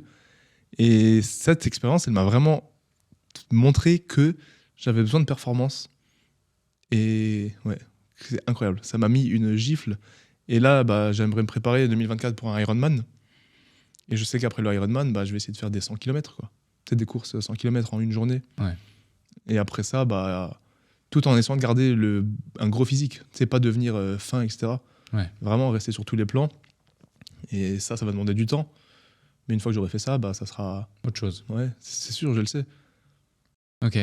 Et du coup, la deuxième question que ça a émergé en moi, c'est, tu dis, je cherche pas à être le meilleur, je cherche à être bon partout. Mais est-ce que c'est pas aux antipodes justement de ce cycle de volonté d'aller chercher toujours plus et d'insatisfaction ? Parce que finalement, si tu veux être le numéro 1 dans un domaine et dans une discipline, on dit souvent il faut être focus. Il faut vraiment être précis sur ce sujet. Exemple, si demain tu voulais être le numéro 1 en powerlifting, par exemple, il faudrait certainement que tu mettes un petit peu de côté la partie marathon pour être excellent là-dedans. Est-ce que c'est quelque chose que tu tolères ou est-ce que c'est quelque chose contre lequel tu veux lutter et tu te dis je veux aller à contre-courant des règles et je vais prouver que c'est possible de progressivement être bon partout, même si avec discipline et avec temps et long terme, je vais justement faire plus longtemps que la plupart des gens pour arriver à ce niveau, mais c'est ok et tu deals avec ça? Non, je dis avec ça parce que je veux pas être le meilleur quelque part. Ok, d'accord. Je prétends pas, déjà, ça je trouve que je peux pas. Okay. Donc je prétends pas pouvoir. Je sais que j'ai des trop grosses capacités sur certains sports. Par exemple, les dips, si je me mets à fond, je pense que je peux être très bon. Powerlifting, pareil, je pense que je peux être très bon dessus. Mais genre, c'est OK pour moi. J'ai pas envie de focus mon temps là-dessus. Et je préfère largement être très au-dessus de la moyenne là-dessus et très au-dessus de la moyenne en course à pied que être le meilleur sur un des deux. Et être champion du monde en powerlifting, encore une fois, je prétends pas que je peux l'être, mais admettons c'était le cas. Si je suis champion du monde en powerlifting, mais je suis pas capable de faire un 10 km en 45 minutes sans être essoufflé, ça me ferait un peu plus chier, quoi. Tu cherches vraiment à être complet. Ouais, ça c'est vraiment ma philosophie. Moi, je veux être complet. Ok. Et justement, quand tu veux faire plein de choses, et notamment dans le sport, ça nécessite beaucoup d'entraînement. Comment tu fais pour équilibrer l'entraînement intensif et la récupération pour finalement pas te blesser et pas aller dans le surentraînement ou autre? Parce que beaucoup de gens, et encore plus par exemple à l'ère des réseaux sociaux, les gens voient des physiques, des corps d'athlètes, etc. Sur les réseaux, ont envie de le devenir, qui plus est rapidement. Et même quand par exemple tu vas évoquer tes performances, ils vont pas forcément prendre conscience ou pas vouloir écouter que ça fait 10 ans, 15 ans, 20 ans que tu fais du sport, 15 ans que tu fais de la muscu ou que sais-je. Et du coup, eux, ils vont se dire, bah non, moi, dans 3 ans, je veux être comme ça. Et on ne parle même pas de ceux qui vont franchir la ligne et qui vont consommer des substances illicites pour aller plus vite. Mais comment tu fais justement pour trouver cet équilibre et ne pas tomber dans le surentraînement, dans l'entraînement intensif et trouver des phases de récupération? Parce que finalement, même dans l'entrepreneuriat, on le dit souvent, le repos fait partie de la performance. Mais il y a beaucoup trop de gens, notamment quand on est jeune ou quand on se compare tout le temps, qu'on veut aller trop vite, qui oublient cette variable. Ouais. Alors moi, je suis le premier à m'entraîner beaucoup. Je dirais pas trop parfois, mais je pense vraiment que déjà le surentraînement, c'est une notion qui... Les gens pensent que tu peux facilement te surentraîner. Moi, je pense que tu peux très difficilement te surentraîner. D'accord. Et que je pense que ça fait partie un peu de cette culture de faut faire gaffe de pas trop en faire. Sauf que pour moi, ce trop en faire, bah gros, tu peux y aller, quoi. Surtout quand je vois comment certaines personnes s'entraînent et ils me disent ouais, mais si je m'entraîne encore demain, je vois leur séance, je dis mec, tu peux encore t'entraîner 2 heures et demain si tu restes comme ça, quoi. Donc je pense déjà ce surentraînement, il est très loin devant nous. Ok. Pour la majorité des pratiquants, ça je précise bien. Et moi, comment dire ça, bah encore une fois, comme je disais avant, ça passe par la connaissance de ce qu'on pratique. Mmh. En l'occurrence, la connaissance pas la biomécanique, mais le corps humain, quoi. Ouais. Est-ce qu'il faut se reposer? Ok, j'ai mal ici, est-ce que c'est peut-être le tendon ou est-ce que c'est ma technique qui est mauvaise? Ok, si je mange ça, ça peut potentiellement plus m'inflammer, ou au contraire, ça, c'est des bons aliments qui me permettent de mieux récupérer. Quand je prends ces compléments, type collagène ou autre, je sens que je me sens mieux, donc je vais en consommer. Tu le disais toi-même, quand je prends de la viande rouge le soir, tu récupères tu dors moins bien, donc tu récupères moins bien. Et ça passe par la connaissance. Ouais. Tu regardes ce qui fonctionne bien sur toi. Ok, j'essaye de dormir 8 heures. Admettons que tu dors toujours 7 heures, ajoute 1 heure de sommeil et vois comment tu te sens. Et en fait, pour moi, tout ce qui est récupération, surentraînement, blessure, ça passe par la connaissance de soi et la connaissance de l'entraînement, parce que si tu t'entraînes correctement, les bons exos, que tu es progressif, il n'y a aucune raison que tu te blesses. Le corps humain, il s'adapte à tout. Et c'est pour ça qu'il y a des mecs aujourd'hui, ils peuvent faire un marathon en 2 heures et d'autres qui soulèvent 500 kilos au soulevé de terre. C'est pas pourtant que leur tendon d'Achille y pète ou que leur colonne vertébrale elle se casse. Ça a juste été très progressif. Bon, après, c'est l'élite, mais ça prouve que c'est faisable. Et du coup, je pense que pour la majorité des pratiquants, juste ne pas vouloir en faire trop et comprendre comment s'entraîner, quoi, tout simplement. Ouais. C'est comme dans le business, si tu n'apprends rien dans le business, c'est ok, je monte mon entreprise. Et le surentraînement, ça pourrait être quoi au business? C'est tu crées un produit sans avoir regardé si ce produit il est bien, sans savoir que c'est quoi minimum viable product, t'en sais rien, mais tu lâches 100K de cash sur un stock de 100 000 pièces. Ça, c'est un peu un surentraînement. Derrière, personne ne va le vendre et bah, tu t'es blessé, quoi. Ouais. Et c'est un peu pareil, tu sais pas comment t'entraîner, tu veux te mettre à courir, tu cours tous les jours. Au bout d'une semaine, j'ai mal au tendon d'Achille, du coup j'arrête 2 mois. Et quand tu reprends, t'es frustré, du coup tu reprends pareil, tu fais un 10 km, tu te mets dans le rouge, ton tendon il te tire de nouveau. Alors que si t'avais juste appris un petit peu comment ça fonctionne, mis un plan d'action. En fait, je trouve qu'il y a tellement de parallèles entre le business et le sport. Ouais. C'est pour ça que je te disais justement tout à l'heure, beaucoup de sportifs de haut niveau qui se lancent ensuite dans l'entrepreneuriat y arrivent relativement rapidement ou en tout cas plus facilement qu'une personne lambda qui va justement pas appliquer des règles progressives d'évolution et de bon sens parce que justement ils ont déjà ancrer ces petites habitudes, finalement la méthode des petits pas, dit différemment, qui fait qu'ils vont monter progressivement. Ouais. Effet cumulé, c'est Effet pareil. cumulé notamment, ouais. Exact, compound effect, tout à fait. J'ai envie de revenir sur le sujet de la course des 120 km dans le désert, justement. À ce moment-là, on commençait plus ou moins à discuter, ou plus ou moins avant, mais j'avais suivi cette phase sur tes réseaux, où tu publiais peut-être une fois par jour quelque chose pour dire où tu en étais. Et la question, c'est d'une part, comment est-ce que tu t'es préparé à ça? Parce qu'encore une fois, réussir à avoir un physique de haute performance dans la force, etc., plus réussir à avoir autant d'endurance, c'est quand même deux opposés, pratiquement. Donc, il y a quand même une vraie préparation et physique et mentale qui est à prévoir. Et d'autre part, c'est quoi les leçons que tu as tirées de cette expérience? Tu l'as rapidement évoqué, mais allons plus en profondeur là-dessus. Parce que je pense que c'est des leçons pour ce type de choses, comme par exemple le Ironman que tu es en train de préparer ou autre, qui viennent s'ancrer en toi et qui te marquent quasiment à jamais et qui vont avoir un impact tellement plus dingue que juste une performance physique ou que juste un élément sportif. Déjà, la préparation pour le marathon des sables, c'était 120 km et je l'ai appris assez tard. Je l'ai appris, je crois, en août, c'était en mode officiel. Donc j'ai eu à peu près 1 mois et demi et je me suis dit, bah ok, il faut que je cours au moins 4 fois par semaine. Là encore, plan d'action, il faut que je cours 4 fois par semaine. C'était non négociable. Donc je me suis mis, et vu que c'est des longs runs, je sais, là aussi, encore plan d'action, tu comprends l'entraînement. Je sais que pour l'endurance, il faut faire des sorties longues. Je sais pas si tu connais un peu l'endurance fondamentale. Dans la théorie, mais je suis pas En un gros, expert. t'es à 65-70% de ta fréquence cardiaque. D'accord. Mais vu qu'on calcule pas forcément, tu te dis, c'est le run, tu peux parler, tu peux tenir une conversation pendant le run. T'es pas essoufflé, tu peux tenir 1 heure, 1 heure et demie. Et ça, c'est ce que peu de gens font quand ils connaissent pas, parce qu'ils ont l'impression que ça sert à rien. Tu sais, quand tu cours, combien de fois t'as déjà fait, je pense, à 5 km, t'essayes d'aller vite, tu rentres, t'es explosé. Tu vois, ça sert à rien. Parce que tu sens que c'est bien parce que t'es mort, mais en fait, ça sert à rien. Moi, là, pendant toute la prépa marathon, pendant 10 semaines, sauf les fractionnés que j'avais, c'était des runs d'1 heure, 1 heure et demie. Je rentrais, j'avais rien. Limite, je transpirais pas parce qu'il faisait un peu frais parfois. Je rentrais, c'est comme si j'avais rien fait. Parce que j'allais très doucement, entre guillemets. Donc, je savais que c'était ce genre de run que je devais faire 4 fois par semaine. Donc, je me disais, OK, 4 fois par semaine, je pars 1 heure, 1 heure et demie. Et en gros, je faisais des 10, 12, 15 km 3-4 fois par semaine. Okay. J'étais entre 30 et 50 km, on va dire, par semaine. Pendant 1 mois et demi. Je voulais garder mon physique. Donc, je savais que pour garder un physique, enfin pour l'hypertrophie, il faut que tu entraînes 2 fois chaque muscle par semaine. Vu que j'avais déjà 4 séances de run, on va dire, si j'ajoutais 2 séances, ça faisait déjà 6 trainings par semaine, c'était suffisant. Et avec que 2 séances de muscu, pour avoir tous les muscles 2 fois, bah, le format, c'était upper. Donc, je faisais upper, c'est haut du corps. Donc, séance 1, je faisais pec, dos, biceps, bras. Enfin, pec, dos, biceps, triceps et épaules, donc tout le haut du corps. Et séance 2, tout le haut du corps, mais avec d'autres exos. D'accord. En gros, là, j'avais mon plan d'action et j'avais juste à faire ça pendant 1 mois et demi. Parce que je savais que ma base de cardio, elle allait se préparer. Pas énormément, parce que je faisais que des 10-12 km. En soi, j'aurais pu faire des 20-25 plus régulièrement. Mais vu que j'avais la partie business à côté, prendre 2h30, 3 heures pour faire ton run, j'avais pas forcément envie. Donc au final, ça m'a suffi parce que j'avais quand même une bonne base cardio. Je pars pas de rien non plus.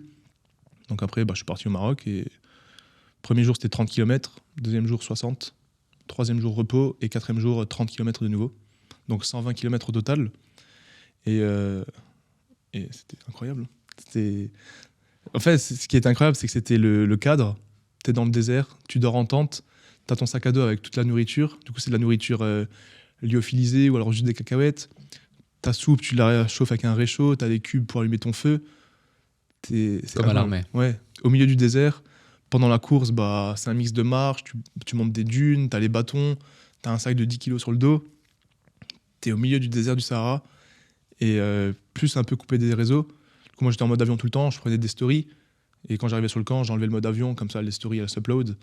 Et après, j'essayais de fermer. Tu sais, j'ai vraiment essayé de ne pas être sur mon téléphone, parce qu'en plus, t'as pas forcément beaucoup de batterie. Ouais.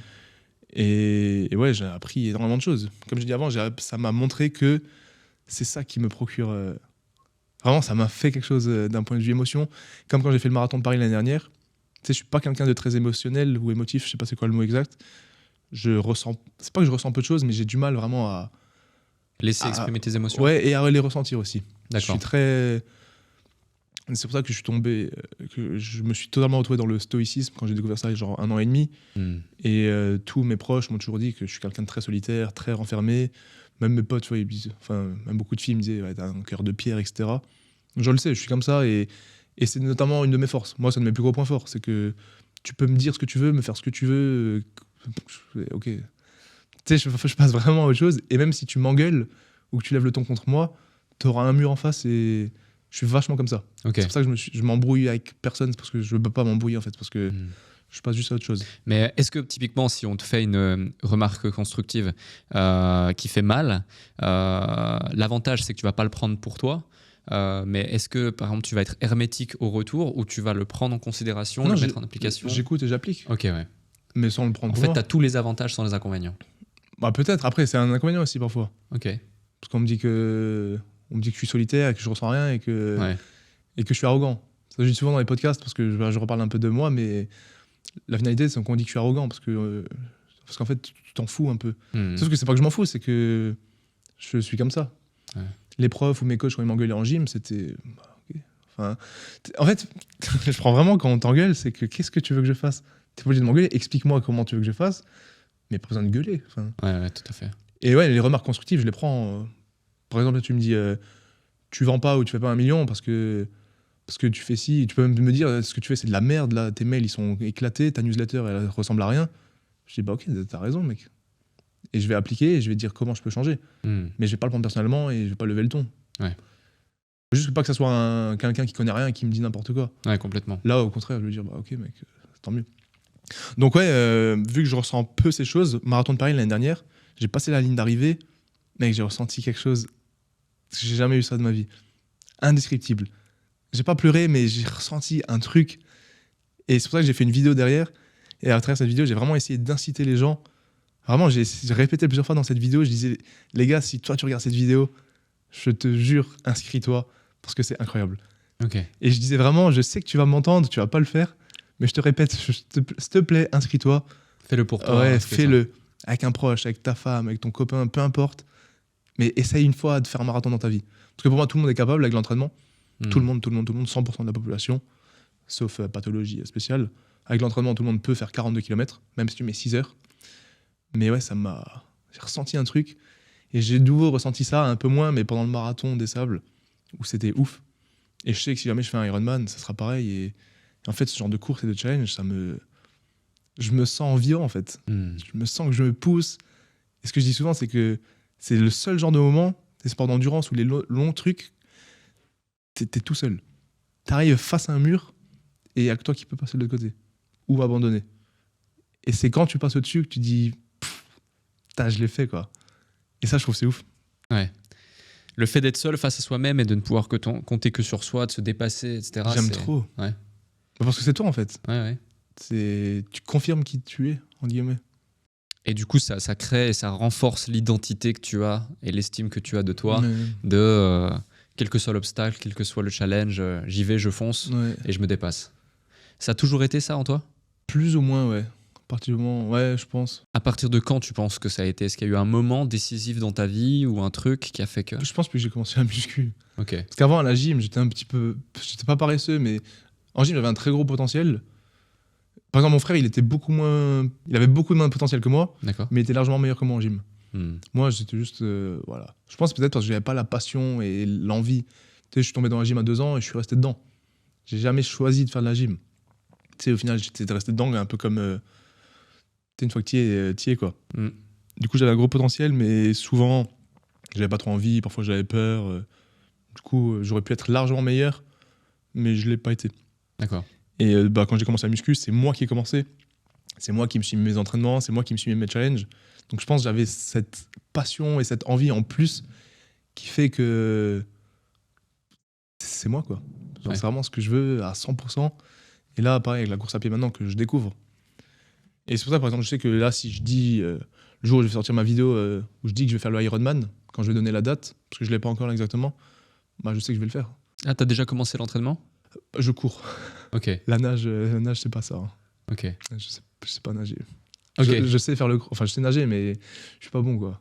Et là, typiquement, donc, pareil, même process, tu vas te renseigner, tu vas prendre des informations, tu vas établir justement un plan d'action clair, précis, progressif pour pouvoir aller atteindre cet objectif en temps de temps. C'est ça. Ok. Par exemple, la nage, je déteste ça. Du coup, je vais nager 1 fois par semaine. C'est Ok. pas optimal, mais je sais que si là, je vais nager 3 fois par semaine, ça va me saouler. Hmm. Ça va me dégoûter. J'aime pas la nage, donc je vais y aller 1 fois, et peut-être je vais y prendre goût, tu vois. Je vais me dire, ah, en fait, ça va. Et après, je vais y faire 2 fois. Parce que nager 1 fois par semaine, sachant que je pars de zéro, ça suffit pas. Ouais. Mais si là, je me mets à nager 3 fois, C'est trop. ouais, j'ai pas envie.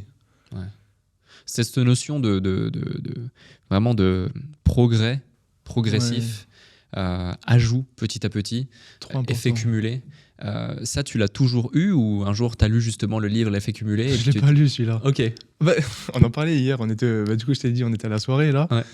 et on parlait un peu des livres qu'on a lus, parce que on me parlait d'un livre, et il disait que L'effet cumulé c'était un des livres qu'il avait marqué. Ouais.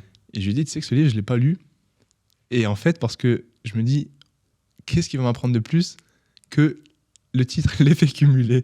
Ouais. Et après du coup il a dit, ouais mais il est pas mal, parce qu'il t'apprend vraiment, il met bien en perspective que toutes les étapes que tu mets, toutes les petites actions, bah ça s'accumule, et je dis, bah oui mais du coup il y a quoi d'autre? Tu vois ce que je veux dire? Ouais, complet. Tu l'as lu du coup? Ouais, je l'ai lu, mais Et du coup, il t'apprend pas grand-chose de plus. ouais, donc on est d'accord. Ouais, on est d'accord. Mais Il va rentrer plus en profondeur dans le détail, il va te mettre en place des méthodologies, des process spécifiques à ça. Mais par contre, un truc qui va t'apprendre et qui pour toute discipline est à mon sens capital, et c'est le cas de beaucoup de bouquins, que tu pourrais assez rapidement extraire, on va dire, la valeur uniquement au travers d'un résumé ou d'un audio résumé ou peu importe, c'est que tout ce chemin justement de lecture et de mise en contexte de différents éléments ne va pas t'apporter la compétence ou la connaissance, mais va élever ton niveau de conscience quant au fait d'appliquer la chose. Donc de par le fait que toi, tu as déjà pleinement conscience de la puissance de la chose, effectivement, je ne pense pas que ça va t'apporter plus. Par contre, pour celles et ceux qui nous écoutent, si par exemple tu dis j'ai envie de lire, je sais pas moi, le livre Comment se faire des amis, mais que finalement tu vas juste extraire les différentes ressources et les différents conseils dans un résumé qui t'explique comment rentrer en relation avec des inconnus, comment entretenir des relations et puis comment réussir à développer son réseau, ça va peut-être marcher si tu es en capacité de l'appliquer, tu as déjà conscience de la puissance que ça a, mais par contre le livre lui-même va élever ton niveau de conscience quant au fait de l'appliquer.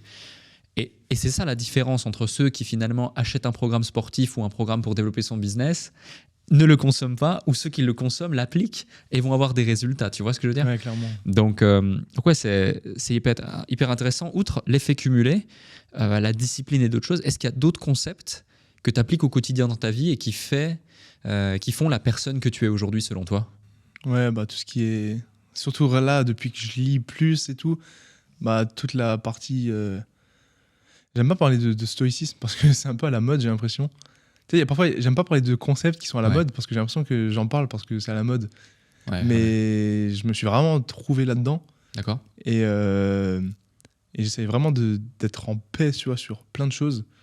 Et ça, c'est très puissant sur moi parce que bah, du coup, je suis heureux, quoi. Et j'ai senti une différence depuis ces derniers mois, pas années, je dirais, mais plutôt mois, que bah, je suis heureux, quoi. Et tant que je fais mes choses que j'aime et que je performe, ok, je suis pas le meilleur en course ou en squat, ou je fais pas 10 millions par mois, enfin par mois aussi, mais c'est pas grave, je fais ce que j'aime, j'ai de la chance d'être où j'en suis, je vis de ma passion, géographiquement je peux voyager où je veux, et ouais, du coup tout ça, ne pas être atteint par certaines choses et être très accepter les choses, je sais plus comment ça s'appelle, mais en gros, tu vois, il pleut, bon, ok, il pleut, alors je vais courir, je suis content, genre je suis vivant, il pleut, je sens la pluie sur moi, c'est stylé, et pas être en mode putain, casse les couilles, il pleut, c'est trop chiant, blabla.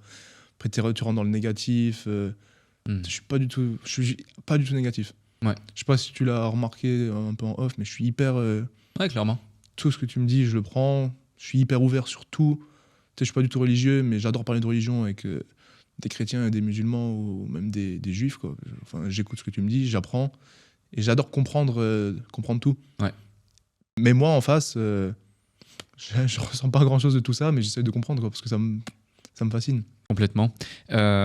Justement, tu parles à la mode, effectivement, stoïcisme, biohacking, c'est des trucs qui sont pas mal à la mode, si j'ose dire, dont certains parlent déjà depuis 5 ans, 10 ans, 15 ans, mais qui aujourd'hui viennent au goût du jour, parce qu'aussi c'est pertinent en tout point. Pour celles et ceux qui nous écoutent et qui peut-être n'ont pas la conscience de ce qu'est le stoïcisme, pour toi, c'est quoi le stoïcisme avec tes mots et ta perception, ta vision de la chose? J'ai commencé un nouveau livre là, il y a 2 semaines dessus. C'est How to be Stoic in the Modern Living. Et du coup, au début parce que je viens de le commencer il y a 2 semaines, il redonne la définition. Je me suis dit, vas-y, il faut que je la retienne. Du coup, j'ai oublié. Mais en gros, c'est pouvoir faire fi de ses émotions sur les choses que tu peux pas contrôler, plus ou moins, et pouvoir mettre en œuvre justement les émotions négatives ou positives pour le bien que tu peux faire autour de toi et pour mieux adapter ce que tu vas faire sur certaines situations. Ouais. Je sais pas si je l'ai dit clairement. Ouais, complètement. Dit autrement, c'est justement ne pas être esclave de ses émotions et utiliser tant le positif que le négatif comme quelque chose d'aidant qui va te permettre de grandir et d'avancer vers ce qui te stimule le plus et vers ton intérêt personnel direct ou indirect, court ou moyen ou long terme. Ouais. Et pour les autres aussi. Et pour les autres, ouais, complètement. Justement, aujourd'hui, tu vois, on parlait rapidement de l'ère des réseaux sociaux. Toi, tu es sur Instagram depuis 2015, tu es sur YouTube depuis 2017, tu es aussi ambassadeur MyProtein depuis 3 ans. On en parlait justement des différents déplacements, des différentes choses. Donc, la création de contenu, tant sur la partie motivationnelle, personal branding que professionnelle, que ce soit pour tes propres marques ou dans le cadre de tes collaborations, c'est quelque chose que tu maîtrises, que tu vois et que tu as vu évoluer. Notamment l'industrie du fitness, l'industrie du sport, elle a énormément évolué ces 10 dernières années, durant lesquelles tu as été acteur, tu es acteur depuis maintenant 8 ans. Comment tu perçois justement l'évolution de cette industrie sur les réseaux sociaux, la perception que les gens en ont, et puis le fait qu'on soit toujours dans cette quête de perfectionnisme qui peut parfois devenir malsain, que ce soit pour les hommes comme pour les femmes, et comment tu te positionnes dans tout ça aujourd'hui? Je pense qu'en tant que créateur de contenu, c'est un peu à double tranchant et ça peut être un peu frustrant.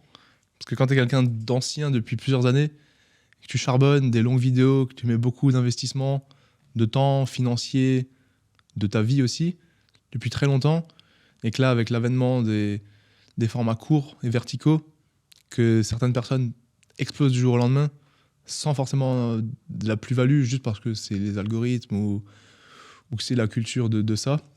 Ça peut être frustrant. Et j'en ai déjà parlé avec beaucoup de monde, etc.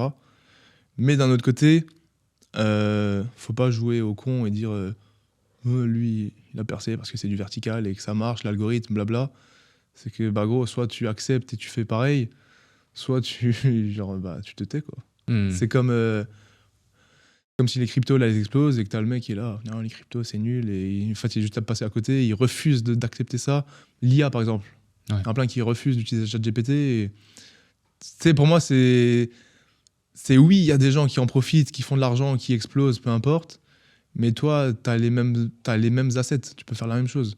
Donc soit tu l'acceptes et tu dis rien, soit tu joues au même jeu, quoi. Moi, je l'ai connu un peu cette frustration. Enfin, je sais même pas que je suis frustré parce que moi, je suis content pour ceux qui réussissent. C'est plus, moi, je mets pas forcément beaucoup de réels sur Instagram. Je sais que c'est ce qui marche. Dès que j'en mets, ça marche bien. Je gagne beaucoup d'abonnés, mais je continue de pas en mettre parce que moi, j'aime bien l'authenticité. Je mets mes carousels avec mes photos. Je partage mes entraînements, mon quotidien. C'est pas ce qui marche, j'en suis conscient. C'est pas ce qui buzz, mais c'est moi, quoi. Okay. Et moi, j'aime faire ce que j'aime, comme je disais avant. Tu dis quelque chose d'extrêmement intéressant ici, c'est que tu as conscience que ce que tu publies n'est pas forcément le truc qui va te faire péter, mais vu que tu préfères publier ça, donc tu privilégies l'authenticité et le fait de ne publier que ce que tu aimes publier, plutôt que de publier des choses que tu aimes moins publier, mais qui va faire que tu vas percer, que tu vas monter, que tu vas aller plus vite, reach tes objectifs. Il y a peu de créateurs de contenu qui justement ont cette vision aujourd'hui. Donc déjà, bravo pour ça, je mets un point là-dessus d'honneur. Et l'autre point, c'est comment tu gères cette frustration que tu as peut-être ressentie ou que tu as ressenti autour de toi, vu que tu dis que tu en as déjà discuté avec d'autres créateurs de contenu, où effectivement, on le voit, tu peux poster d'un coup 1, 2, 3 contenus verticaux et boum, t'exploses. À un moment donné sur TikTok, il y avait pas assez de créateurs pour beaucoup de personnes qui consommaient, donc tu avais tout de suite l'algorithme qui te mettait en avant et certains qui ont gagné des centaines, si ce n'est des millions d'abonnés, notamment dans l'industrie du sport. Pendant le Covid, tu as des gens qui se sont mis à créer du contenu et puis qui aujourd'hui ont des millions d'abonnés également. Donc c'est super réjouissant pour eux. Ou tout comme, pour la petite anecdote, hier j'ai un ami dans l'industrie du sport qui publie un réel, un ami proche. Ça fait des années qu'il est sur les réseaux, etc. Ces réels font entre 10 et 30 000, 50 000 vues maximum, 100, 200 000 vues maximum. Là, en l'espace de 36 heures, il est à plus de 3 500 000 vues. C'est juste énorme, tu vois. Et d'un coup, comme ça, et pareil sur TikTok, il gagne des dizaines de milliers d'abonnés. D'un coup, c'est comme si l'algorithme t'avait tapé d'une baguette magique dessus. Tu vois, t'avais sélectionné, tu es l'élu pendant une semaine. Ouais. C'est incroyable. C'est limite inexplicable finalement. Et quand tu veux après le répliquer, tu n'y arrives plus. Ou alors... c'est assez fou. Et ça a été le cas pour beaucoup. Comment tu vis ça en tant que créateur de contenu? Comment tu as vécu ça au fur et à mesure des ans? Parce que je vois que pour des créateurs comme toi, tu as ta ligne, tu continues parce que tu aimes ce que tu fais, parce que mine de rien aussi ça fonctionne quand même. Peut-être que tu n'aurais peut-être pas la même vision si ça ne fonctionnait pas du tout au niveau de tes business et de l'indépendance que ça a pu t'offrir. Mais par contre, d'autres créateurs de contenu que j'ai suivis, il y a de ça quelques années, qui aujourd'hui peut-être publient encore, mais tu ressens qu'il y a vraiment cette frustration, cette amertume, cet enlisement, je dirais, qui fait que finalement, ils n'ont pas voulu se remettre en question. Puis maintenant qu'ils pourraient se remettre en question, ils se disent qu'il est trop tard et leur ego fait qu'ils ne se remettent toujours pas en question. Et malheureusement, ils sombrent petit à petit dans l'oubli parce que l'algorithme les référence de moins en moins et de moins en moins. Puis même s'ils ont beaucoup d'abonnés, ils ont de moins en moins de vues.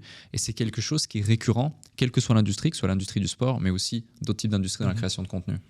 Comme je dis, moi, ça va, je le prends bien parce que pour l'instant, ça ne m'affecte pas énormément. Peut-être ça m'affectera plus d'ici un certain temps. Mais comme dit, j'ai les mêmes cartes et je joue le même jeu que tout le monde. Je peux faire des réels demain si je veux. Je peux en faire 2 par jour, 1 par jour. Je poste quasiment pas sur TikTok là en ce moment depuis quelques semaines parce que ça me saoule un peu, mais c'est mon problème. Si je vois un mec qui pète sur YouTube parce qu'il a posté sur TikTok, parce qu'il a posté 2 fois par jour sur TikTok, faut être vraiment con pour dire il a eu de la chance, il a pété sur YouTube. Tu dis mais t'avais qu'à poster sur TikTok. Tu sais que ça fonctionne, tu sais que c'est là qu'il y a le trafic. Pourquoi tu le fais pas? Je poste pas sur Twitter, je poste pas sur LinkedIn, je poste pas sur Snap. Je sais que potentiellement ça apporte plus de trafic. Donc je peux m'en vouloir qu'à moi-même. C'est un peu comme t'as pris du poids, mais ok, t'as mangé McDo, tu t'es pas entraîné. C'est à qui la faute? Tu sais ce que tu dois faire, tu le fais pas, tant pis. Et c'est comme si là tu me dis pour grossir Base Athletics, mets en place ta newsletter, fais du Google Ads, fais ci et fais ça. Dans 3 mois, j'ai rien mis en place. Un autre concurrent, il a tout fait, il va exploser. Je dis lui, ça marche bien, moi j'essaye. Sauf que j'ai pas mis en place ce que je savais qui allait potentiellement marcher. Donc moi je le prends bien parce que je le sais et c'est un choix personnel. Je dis pas que je vais pas commencer à mettre des réels tous les jours, peut-être je vais le faire. Pour l'instant c'est pas prévu. Mais pour les autres qui peuvent être frustrés, et tu l'as dit, c'est peut-être une question d'ego. Et c'est comme dans tout, il faut mettre l'ego de côté. Et à un moment c'est soit tu veux que ça marche et tu fais ce qui marche. Ouais, tu donnes les moyens. Soit tant pis. En fait pour moi il n'y a même pas de réponse parce que tu sais que ça marche et tu le fais pas, c'est tant pis pour toi. Tu peux pas te plaindre pour quelque chose que tu n'as pas fait. Ça, je pense, c'est un des pires trucs aujourd'hui. C'est les gens qui se plaignent pour ce qu'ils ne font pas. Ouais, mais toi, combien de fois on me dit, ouais, mais toi, t'es musclé? Je dis, oui, je suis musclé, mais je suis pas réveillé musclé, quoi. Ça fait 10 ans que je m'entraîne tous les jours, que je m'impose ça, que j'ai un rythme de vie et tout. Et ouais, du coup, je pense pas qu'il y a. Je pense qu'il y a des gens qui le vivent mal, mais qu'est-ce que tu veux leur dire à part t'as qu'à faire pareil, quoi. Ouais, complètement. En 2020, du coup, tu lances ta marque de vêtements. Qu'est-ce qui te pousse à te lancer spécifiquement sur ce marché? Parce qu'une marque de vêtements, c'est vrai que tu disais tout à l'heure, hein, tu avais certains modèles sur le marché américain, dont on a cité quelques-uns, Christian ou autre, ou même Jim Shark, ou je ne sais plus si on en avait parlé en off. Ben Francis. Voilà, Ben Francis, etc. Mais on sait tous les deux, qui plus est en particulier en France, et on va en parler après de l'entrepreneuriat en France, qu'une marque de vêtements, c'est pas ce qui rapporte le plus d'argent et le plus de marge. Si tu aurais voulu potentiellement uniquement prioriser le profit, tu n'aurais peut-être pas fait une marque de vêtements la priorité. Qu'est-ce qui fait que tu te lances sur ce marché spécifiquement? Bah, comme j'ai dit, c'est clairement parce que je suivais Ok. les 2 personnes sur YouTube et je trouvais que c'était cool. Parce que c'est vraiment une identité que quelqu'un porte physiquement ce que toi t'as créé, entre guillemets. Hmm. Et il n'y a pas spécialement d'autres raisons parce que j'ai jamais été styliste, j'ai jamais été dans la mode. Je connais en plus, je suis vraiment pas quelqu'un qui connaît la mode. J'ai appris ça un peu il y a quelques années. Ouais. Enfin, ouais, il y a quelques mois, surtout que je m'y suis mis à fond. Mais c'était vraiment pouvoir porter ce que moi je veux pour m'entraîner, avoir la marque sur moi et faire partie intégrante de mon identité, les habits que je porte. Je trouve que c'était cool. Après, vu que ça a évolué, je suis resté dedans. Et encore une fois, certes, c'est pas ce qui fait le plus de profit, mais j'ai jamais commencé ça pour faire un max de profit. J'étais kiné à l'époque, j'étais en école de kiné même. Non, j'étais. En fait, le temps de créer la société, j'étais encore en école de kiné. D'accord. Donc moi, dans ma tête, j'allais faire kiné. J'allais jamais faire youtubeur, entrepreneur, j'allais faire kiné. Donc j'ai jamais fait ça pour le profit, clairement. Même si j'ai toujours aimé l'argent, je vais pas mentir. Et c'est comme YouTube, j'ai jamais fait ça pour être influenceur, j'ai toujours fait ça. Et je pense que c'est pour ça que ça a marché au début et que j'ai eu 100 000 abonnés. Parce que j'ai jamais fait ça pour faire 100 000 abonnés. Plein de créateurs de contenu que je connais, ils veulent 100 000 abonnés. Moi, j'ai jamais voulu 100 000 abonnés. Certes, quand j'ai commencé à faire 40, 50, 60, je me suis dit, vas-y, 100 000, ça va être cool, j'ai le trophée.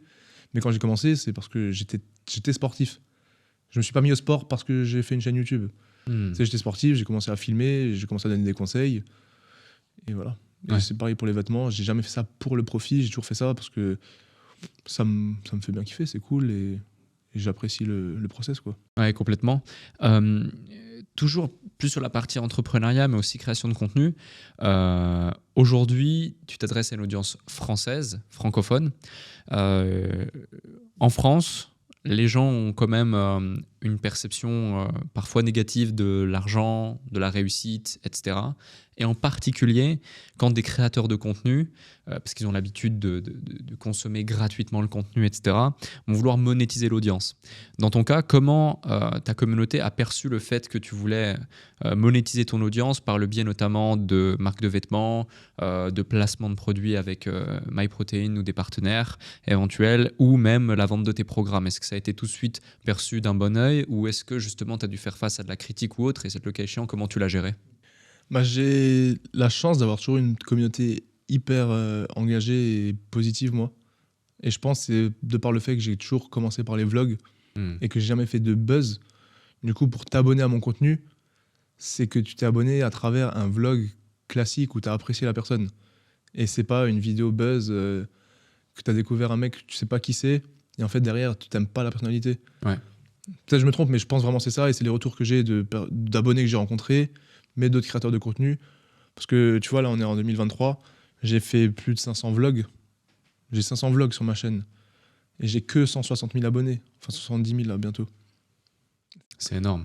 Ouais, mais Le quoi, les ratio, 500 le vlogs ratio de Ouais, vlogs, c'est en soi, énorme. c'est pas énorme. 500 vlogs, c'est Bah, énorme. J'en ai fait 2 par semaine depuis 2017. Ouais, ouais. Là, j'ai arrêté, j'en ai plus qu'un par semaine. Ouais. Et même ça m'énerve. Je me dis, putain, j'en ai fait 2 par semaine si longtemps, et là, je suis que à 1. Sauf qu'en fait, c'est juste que ça sert à rien d'en faire 2 là pour le moment. Mais ouais, j'ai plus de 500 vlogs. Hmm. Et il y a des gens qui ont vu 500 vlogs de moi, qui connaissent tout. Parfois, je crois que des abonnés, ils connaissent tellement de choses. Et du coup, bah, j'ai une communauté très positive là-dessus. Et j'ai jamais. En fait, la monétisation, elle s'est fait tellement. Vu que je filme ma vie, ça a toujours été dans la progression de ce que je fais. Ouais. Et justement, vu que tu filmes ta vie, t'es assez, et c'est quelque chose que j'ai beaucoup apprécié avec toi, c'est que tu es assez transparent justement sur ton quotidien, la réalité du business, les enjeux, les chiffres, etc. Et pourtant, en France, tu vois, les gens confondent beaucoup chiffre d'affaires et ce qu'il y a dans la poche de l'individu. Et justement, tu vois, on en parlait même en off, la France, c'est loin d'être le pays qui promeut le plus l'entrepreneuriat, ou qui pousse le plus et qui facilite le plus l'entrepreneuriat. Et justement, comment tu as fait face à ces nouveaux challenges, ces nouveaux enjeux? Parce que tenir une boîte comme la tienne, bah, ce n'est pas forcément des plus simples, pour différentes raisons, hein, que ce soit quand tu vas avoir des salariés, quand tu vas avoir des locaux, quand tu vas vouloir investir, quand tu vas devoir avoir plusieurs dizaines de milliers d'euros d'avance de côté pour tes stocks, quand tu vas devoir anticiper ton BFR par rapport justement à une prochaine session. Et tous ces termes, toutes ces choses qui sont pour la plupart qui n'ont pas conscience du business, des choses qui sont inconnues, tu as dû les apprendre sur le terrain. Comment tu as appréhendé la chose et quelles sont les différentes leçons avec du recul de ton épopée entrepreneuriale jusqu'ici? Ce qui est marrant avec moi, c'est que j'ai vraiment tout appris sur le terrain. Parce que moi, comme dit, je sors de maths sup, maths spé. J'étais vraiment très scientifique. Ouais. Derrière, je sors de kiné. Donc, hyper. Ça reste la science, mais anatomie, médecine interne et tout. Donc, vraiment pas du tout de commerce, rien, zéro. Et du coup, je me suis lancé dans les vêtements et dans l'entrepreneuriat, vu que les deux c'était ensemble, sans connaître quoi que ce soit de la mode, du stylisme ou de l'entrepreneuriat, on va dire. Donc, j'ai vraiment appris tout d'un point de vue comptable, de société à. En fait, j'ai appris en même temps sans apprendre parce que je suis arrivé, j'ai commencé et j'ai jamais mis de plan d'action ni rien. J'ai commencé et je vois où le vent me mène, quoi. Et ça peut être, enfin, c'est très contre-productif parce que j'ai jamais eu de prévisionnel. Les prix que je mets, je les mets. Ok, ce t-shirt, je le paye tant. Gymshark, ils vendent combien? Adidas, Nike. Vas-y, ça 40, ça me paraît bien, tu vois, c'est à peu près dans les eaux. Là, aujourd'hui, tu me dis, ce pull-là, c'est quoi ta marge brute? Genre, c'est absolument rien. Ouais, c'est vrai que j'ai remarqué un truc, on a parlé pendant à peu près 2 heures ensemble, et tu me disais, mes chiffres, je les connais pas. Non. Tu connais pas tes chiffres de tes stories, de ton chiffre d'affaires, de tout ça, ou plus ou moins, tu vois, mais... Chiffre d'affaires, si, parce qu'il y a des choses plus ou moins fixes. Ouais. Et j'ai les mails plus ou moins. Ouais. Mais sinon, non. Tout le reste, pas. Ouais. Taux de conversion? Non. Marge? Non. Mais c'est pas bien. C'est pas bien. Mais en fait, j'ai un espèce de biais en moi. C'est que, par exemple, même avec le sponsor, j'ai des commissions. Ouais. Et en fait, forcément, comme tout sponsor ou comme toute personne que tu embauches, Ouais. le salaire que tu le payes, il est proportionnel à ses résultats. Et en fait, je me dis, par exemple, avec le sponsor, si je regarde mes résultats, combien de personnes ont utilisé mon code, et que c'est très bien, le mois d'après, je regarde, c'est en baisse. Je vais me dire pourquoi c'est en baisse, qu'est-ce que je dois faire pour changer ça, qu'est-ce que mon contenu a fait pour que ça me plaise moins, et j'ai pas envie de ces questions. Parce que j'ai envie de faire ce qui me plaît. Okay. Et si je commence à me dire pourquoi ça marche moins, là je vais regarder mes stories. Ah, pourquoi mes vues elles sont divisées par 2? Pourtant j'ai mis comme d'hab. C'est-à-dire que je dois plus mettre ça, c'est-à-dire que je dois plus leur dire bonjour le matin, c'est-à-dire que je dois plus filmer mes. Tu sais, j'ai juste envie de me dire ok, ça marche, donc je continue comme ça parce que j'aime. Ok, ouais. T'as peur en fait que la surinformation au niveau de la data vienne biaiser ton interprétation et t'empêcher d'être authentique par rapport à ce que tu fais. Peut-être, ouais. Ok. Et je pense en partie parce que je suis seul. Là, on est associés demain, tu t'occupes des chiffres, je m'occupe du contenu, tu me dis quoi faire, let's go, on y va, tu vois. Là, tout gérer tout seul, ça peut trop me biaiser dans les vlogs. Ouais. C'est peut-être très contre-productif, je sais pas. Et si, à contrario, justement, le fait d'analyser la data mettait en exergue que certaines choses que tu fais et qui te plaisent aussi à ta communauté et te permettraient de multiplier par 2 justement tes vues. Si tu élevais ton niveau de conscience quant au fait qu'en analysant la data, ça te permettrait d'identifier ce qui plaît le plus à ta communauté, que tu faisais un biais de corrélation entre ce qui te plaît à toi et ce qui plaît à ta communauté, et que finalement, cumulé à ça, tu créerais davantage de croissance. Ouais, ça serait bien, ouais, clairement. C'est pour ça que je dis que c'est contre-productif, parce que je sais pertinemment, comme j'ai dit, tout ce qui est entrepreneuriat, business, marketing, je suis dans le fait ce que je dis, pas ce que je fais vraiment. Parce que je sais beaucoup de choses que j'applique pas. Ok. Pourquoi tu les appliques pas? Je sais pas, mais je sais pas si c'est le temps, le fait que je sois tout seul, donc j'ai l'impression que je dois être sur tous les fronts à la fois. Parce que je dois appliquer un truc sur ma boutique en ligne, sur mes coachings, sur le tunnel de vente, sur YouTube. C'est les miniatures, les titres, les vlogs, c'est moi qui fais les montages, c'est moi qui filme. T'as jamais eu envie de déléguer tes montages, par exemple? Si, mais les vlogs, c'est compliqué parce que, en fait, ce que je filme pour le. Avant, je faisais mercredi, dimanche, les vlogs. Ouais. Mon vlog de mercredi, je le filmais lundi, mardi. Impossible, j'envoie un monteur et qu'il me le fait pour mercredi 18h. Est-ce que je postais le dimanche, je le filmais samedi parfois. Dimanche matin, je me lève, je fais le montage et je le poste à 18h. Ok. C'est compliqué. Ouais. Je délègue les grosses vidéos, tel que le marathon des sables et tout, c'est un mode docu. Mais je vais en faire beaucoup plus à l'avenir. Parce que j'ai envie de faire des grosses vidéos qui motivent avec un vrai storytelling, un vrai branding de basse performance, tu vois. Ça, je vais m'orienter là-dessus. Mais les vlogs, c'est moi. Ok. Tu veux garder ton ADN, ta patte. Ouais, j'aimerais. C'est peut-être T'estimes con. qu'on peut pas la déléguer. Ouais, c'est peut-être con, mais j'aime bien, quoi. Ouais. Après, je pense que c'est loin d'être con, pour reprendre tes termes, parce que c'est aujourd'hui ton edge, c'est ce qui fait ta différence. Tu vois. Je te donne un exemple. Je crée aussi du contenu. On a peut-être pas fait 500 vlogs, mais on a fait quelques dizaines de vlogs. On a fait plus d'une centaine d'interviews. On a fait près d'1 millier de vidéos YouTube. Des stories, j'en publie aussi depuis 2017-2015, tout comme toi. Pourtant, LinkedIn, on fait 5-6 posts par semaine. Twitter, j'en sais rien. J'écris pas une seule ligne sur LinkedIn. Je n'ai jamais monté une vidéo. Je sais même pas ce qu'il y a sur mon Instagram. On publie tous les jours. Je lis pas les commentaires, je lis pas les messages. Pourquoi ? Parce que ma valeur ajoutée, c'est pas de faire ça spécifiquement, c'est d'être qui je suis et d'avoir créé un écosystème, un environnement qui est en capacité de le transmettre pour pouvoir donner de la valeur, pour pouvoir partager et pour pouvoir quand même garder cette authenticité, ce lien, mais de déléguer justement toute cette partie, parce que c'est un biais aussi de cohérence. C'est-à-dire que si je passais mon temps à faire ça, je ne pourrais pas faire ce pourquoi les gens me suivent, c'est-à-dire entreprendre, monter en compétences et aider ceux qui veulent aussi aller chercher plus.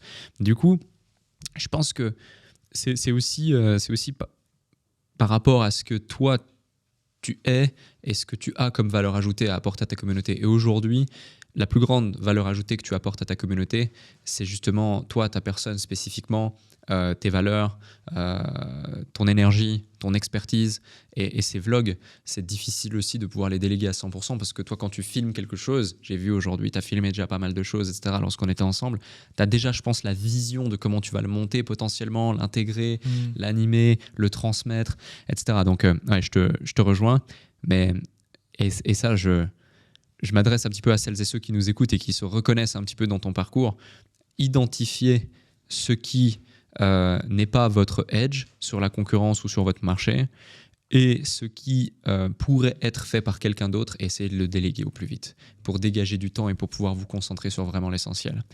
Et justement, pour revenir à toi, donc aujourd'hui, tu as tout ce qui est base athletics, donc les vêtements, les programmes, etc. Je sais que tu es en grande remise en question par rapport au programme. Comment tu vois la chose pour l'avenir ? Qu'est-ce que tu vends aujourd'hui ? Combien de gens ont acheté ces programmes ? Et comment tu verrais justement la suite de Base Performance ? Du coup, pour la suite, en fait, par le passé, je faisais... c'était un petit peu pareil, sauf qu'en plus, j'avais du coup, les programmes non personnalisés. Donc un peu comme j'ai refait là. C'est acheté, tu recevais un programme. Ouais. Et voilà, tu le faisais ou tu le faisais pas. Tu as ton programme pas cher. À toi de voir ce que tu veux en faire. Ouais. Ce que tu me disais à 37 €, c'est ça ? Ouais, enfin à l'époque c'était 59. Parce D'accord. qu'en fait, à l'époque c'était sans suivi, mais personnalisé. D'accord. En gros, toi tu m'écris, salut, moi c'est Alec, je veux 5 fois par semaine, focus ça avec un run par semaine. Je te faisais un programme avec tes objectifs sur 6 semaines avec un run, parce que tu veux un run. Du coup c'était vraiment personnalisé. Sans suivi, donc pas full personnalisé, mais ça c'est une bonne recette pour atteindre cet objectif. D'accord. Ça c'était 59 €. Ok. Je les faisais. Ça, j'ai arrêté du coup depuis que j'ai lancé là le nouveau tunnel. Et à côté de ça, j'avais les programmes avec suivi. D'accord. Mensuel. C'était sur WhatsApp avec contact quotidien ou hebdomadaire. Donc là, c'était un vrai suivi. Tu avais le programme, tu avais tout le suivi et on évolue ensemble. Ça, j'ai arrêté de le faire. Tu le vendais à combien ? 150. Par mois ? Ou global ou... Par mois, ouais. Ah ouais, ok. Ouais, hyper correct. C'était avant. Et du coup, ça, je l'ai arrêté parce que j'avais plus de temps en fait. Parce que j'étais encore kiné. Vraiment, j'avais pas de temps. Et je pense qu'il y a tellement de gens qui réalisent. Je pense qu'il y a beaucoup de gens depuis le début qui réalisent pas tout ce que je fais, tu vois. Ouais. Je me mets pas en place de victime, hein, je l'assume totalement. Mais je pense parfois qu'il y a quand même des gens qui savent pas. Malgré le fait que tu filmes tout et. Il y en a qui savent que je charbonne et que je suis discipliné, mais au-delà de ça, je pense que les gens ne réalisent pas. C'est quoi une journée type ou une semaine type, justement, pour qu'on se rende compte ? Parce que c'est vrai que je vois tous les projets, je vois tout ce que tu fais. Et quand j'apprends que tu n'as qu'une salariée et 2-3 prestats de temps en temps à gauche à droite, c'est vrai que c'est pas t'es occupé, quoi. Tu t'ennuies pas. En gros, je vais pas dire la semaine parce que mes journées, c'est toutes les mêmes. Comme dit, je sors pas, je fume pas, je bois pas, donc je vois très peu de potes. Vraiment, là, si tu me dis quand la dernière fois que tu as vu des potes, Tu te souviens pas? Non. Ok. Bah, c'est toi. Ok. Et hier, Antoine. Du coup, j'ai découvert. Bah non, c'était genre il y a une semaine, mais c'est les potes de ma copine, tu vois. C'est Ok. pas- Ouais, moi, c'est... Après, je le vis bien, moi, je suis content. Ouais. Du coup, une journée type, c'est je me lève entre... en ce moment, c'est 6. Sinon, en vrai, c'est entre 5h30 et 6h30. Je me lève à 6. Je vais sur l'ordi, je bosse. Parce que là, Direct. je prends mon premier café au bout de 45 minutes, 1 heure. Ok. Parce que apparemment, c'est conseillé. Hmm. Parce que l'adénosine, elle s'accumule et la Ouais. caféine, elle bloque l'adénosine. Certains disent 45, d'autres 2 Ouais, heures. pour ouais, ceux ouais. qui veulent savoir, c'est ça la raison. Donc en gros, je vais sur l'ordi, je regarde les mails. Là, genre, je mets la première story avec l'heure de réveil. Parce que je sais que ça motive des gens. Donc 9h31 aujourd'hui. Ouais, non, je l'ai pas mis, je crois, aujourd'hui.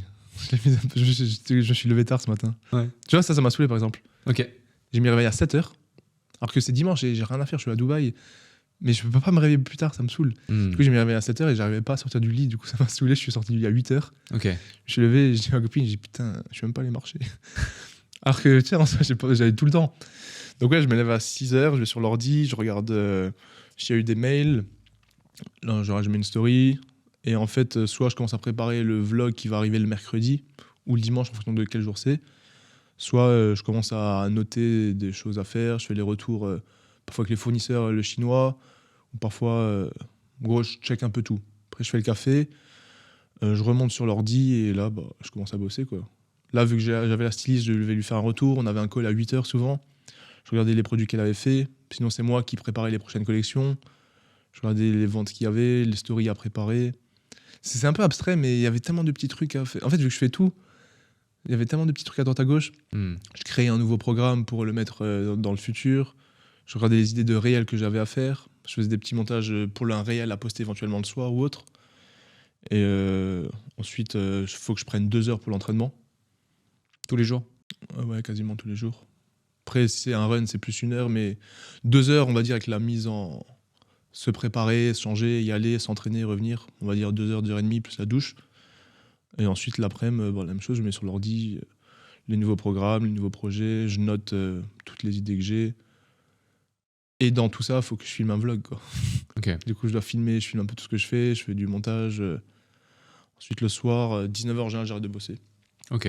19h, c'est quand je dîne avec ma copine. 21h, je vais au lit. Je lis. Et entre 21h30 et 22h30... Non, entre 21h30 et 22h, je dors. Ok. C'est un peu abstrait, tu vois. Après, en général, parmi ça, bah, tu sais, j'avais pas mal de podcasts ces derniers temps. Avec MyProtein, je suis allé à Manchester. Le podcast, c'est moi qui fais les montages aussi.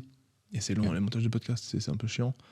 Du coup, c'était, par exemple, là, pendant l'été, je me suis déplacé à Clermont-Ferrand, à Paris 3 fois. Je suis allé à Toulouse pour le salon du fitness et à Albi pour faire le podcast avec Thibaut et Juju Fitcat. Et tous ces déplacements, tu sais, c'est 2-3 jours, hôtel.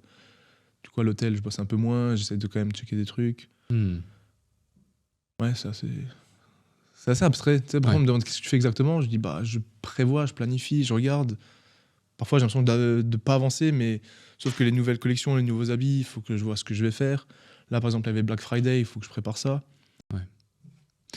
Ouais, c'est vraiment du multitasking par rapport aux différents projets que tu as. Et du coup, tu dois jumper entre les différents éléments et autres. Tu as beaucoup d'avance dans ce que tu fais ou tu réagis à l'urgence en général? Non, pas mal à l'urgence, j'ai envie de dire. Ok. Parce que, ouais, si, non, c'est pas mal à l'urgence. Ouais. Je te pose toutes ces questions parce que j'ai conscience que 80-90% des gens qui nous écoutent se reconnaissent dans ton quotidien, justement. Alors peut-être qu'ils devraient inclure aussi ces 1h30, 2 heures de sport. Et de lecture. Et de lecture, effectivement, le soir, c'est très bien. Ce qu'ils ne devraient pas inclure, c'est la lecture et la non-application des conseils de la lecture. Ouais. Ça, c'est important. Avoir du temps aussi pour l'appliquer. Et puis derrière, un système, justement, tu vois, tu peux processer les notions que tu apprends et les inclure directement, automatiquement dans du tasking, avec des niveaux d'urgence, avec des deadlines, avec des choses. Tu vois, si tu inclurais juste une petite habitude du type, chaque livre que je lis, j'en sors minimum 3 pépites que je vais appliquer et je mets une deadline à ce que je dois appliquer, tout de suite, avec les intérêts cumulés, les effets cumulés de ça, tu verrais une large différence sans forcément avoir besoin de formation, de consulting, de mentoring ou quoi que ce soit d'autre. Mais ouais, c'est très intéressant. Et justement, dans tout ça, tu disais, moi, j'ai pas forcément d'équilibre. Et j'en parlais justement avec une précédente invitée qui est sortie. Ton épisode va sortir pas mercredi, mais mercredi prochain. Du coup, une invitée, l'épisode d'avant, Sonia, qui, elle, ne prône pas forcément pour l'équilibre, parce qu'elle est plutôt intense et extrême dans un domaine, puis après, elle va chercher une sorte de balance, work-life balance, avec justement les choses qui ont de l'importance pour elle. Toi, comment tu gères justement l'équilibre pro-perso, si tu as réussi à en créer un, de par tout ce que tu as à faire? Tu parles notamment du fait que tu as une copine depuis maintenant plusieurs années. Comment tu gères justement cette phase-là de ta vie? Honnêtement, moi, c'est pro en premier. Pro, sport, performance. Et derrière le reste, ça doit s'imbriquer comme ça peut, quoi. Ok. Faut accepter qui je suis et ce que j'ai envie de faire. Et ça va aussi un peu avec ce que je disais avant de ma façon d'être. C'est que c'est moi... ça allait sonner hyper égoïste, j'allais dire c'est moi avant tout. Mais je suis vachement dans... Quand je dézoome, tu sais, je me dis je suis un humain qui va mourir. Donc c'est ma vie et je la vis comme bon me semble, quoi. Et derrière, si quelqu'un est, que ce soit copine, proche, ami, connaissance, si t'es pas capable de te mouler plus ou moins à ce que moi je veux, à comment je suis, bah c'est pas fait pour être moulé ensemble, donc tu peux trouver quelqu'un d'autre, quoi. Ouais. En fait, je vois exactement ce que tu veux dire. Quand tu dis ça peut paraître égoïste ou ça peut paraître arrogant, je comprends à 100%. Beaucoup de gens pourraient être choqués par ce que tu dis. Moi, je suis plus admiratif dans le sens où tu te connais. Tu te connais et tu sais ce que tu veux et tu oses affirmer ce que tu veux. Et les règles, elles sont déterminées et c'est comme ça. Et c'est un peu qui m'aime me suivre. Et tu vois, tu parlais du fait que tu aimes beaucoup être seul, justement. Et je te disais, c'est bien. C'est que tu es heureux, c'est que tu es aligné. Parce que les gens, justement, qui n'arrivent pas à être seuls, souvent, c'est parce que, justement, il y a un déséquilibre, il y a quelque chose, il y a besoin de combler pour pouvoir être heureux et pour pouvoir avancer. Ce qui était mon cas il y a de ça quelques années encore, tu vois. Donc je vois exactement ce que tu veux dire. Et justement, tu parlais du fait que tu étais un homme de terrain et que tu as appris sur le tas.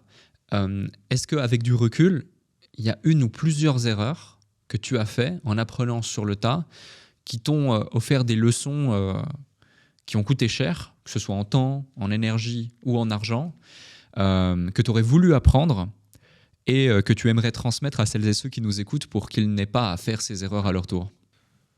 Numéro 1, et c'est pour ça que c'est une erreur, mais consciente, parce que je le savais très bien pendant des années, et je le voyais avec tous les podcasts que j'écoutais, c'est déléguer. Je sais à quel point c'est puissant, important, et je ne l'ai pas fait pendant 2 ans, malgré que à chaque fois que j'entendais faut déléguer.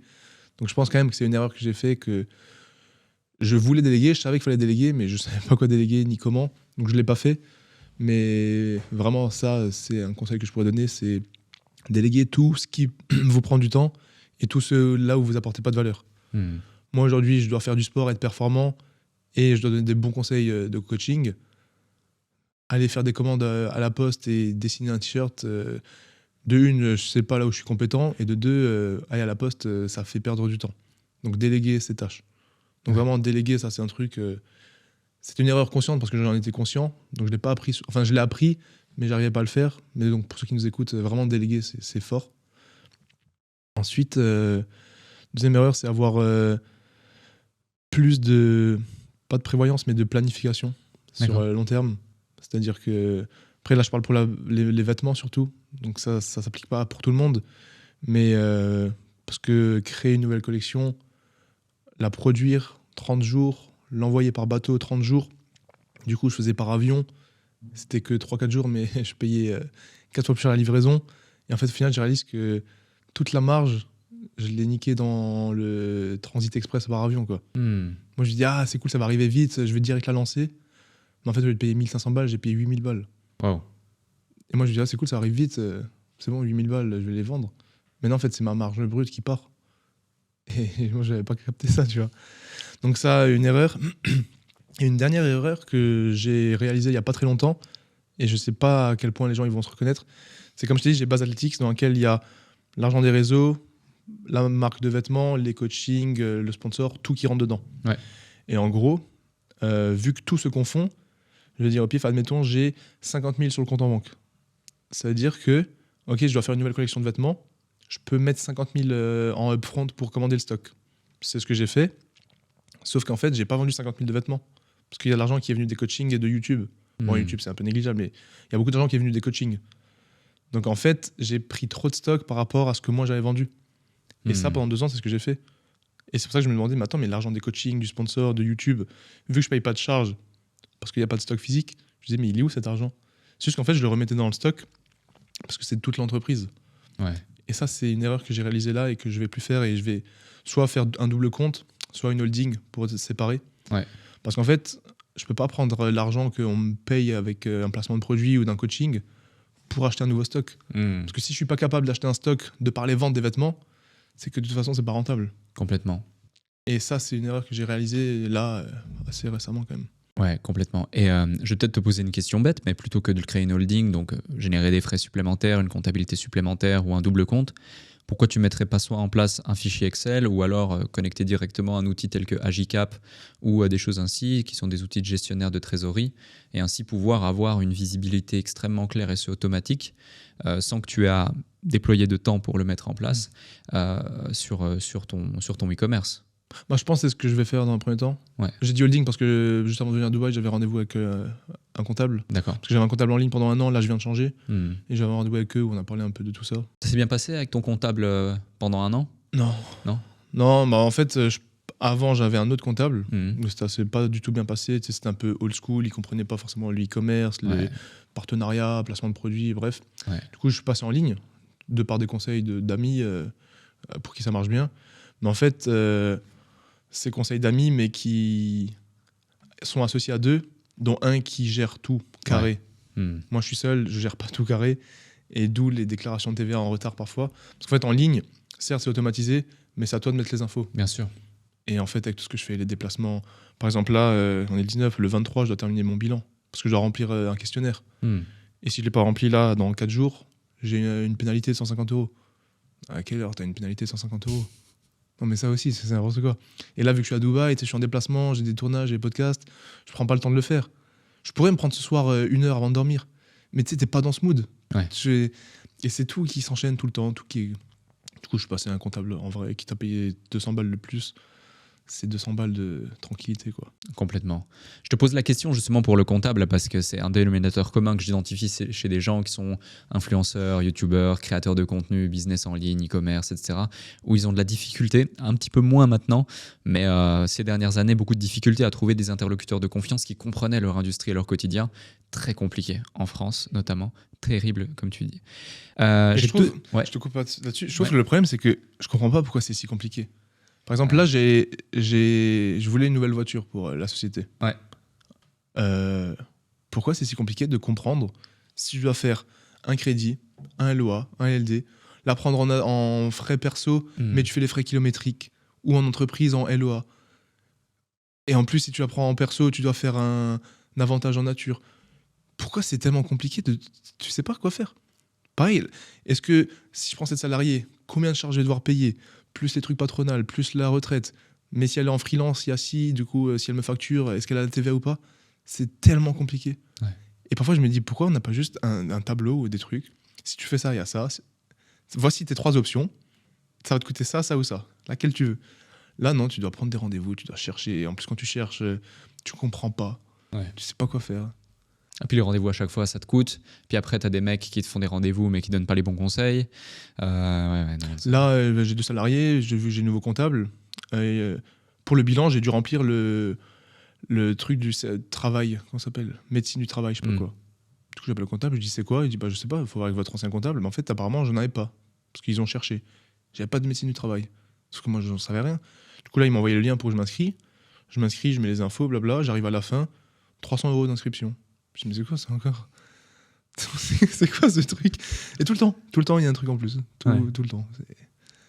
Ouais, j'ai envie de dire l'entrepreneuriat, mais non, j'ai envie de dire bienvenue en France, entre guillemets, et encore, parce que dans tous les pays, il y a des frais cachés, il y a des trucs, etc. Mais le point d'ancrage où tu mets le doigt dessus, c'est le manque d'information et de clarté sur l'ensemble des éléments et de capacité à trouver des interlocuteurs qui vont centraliser les informations.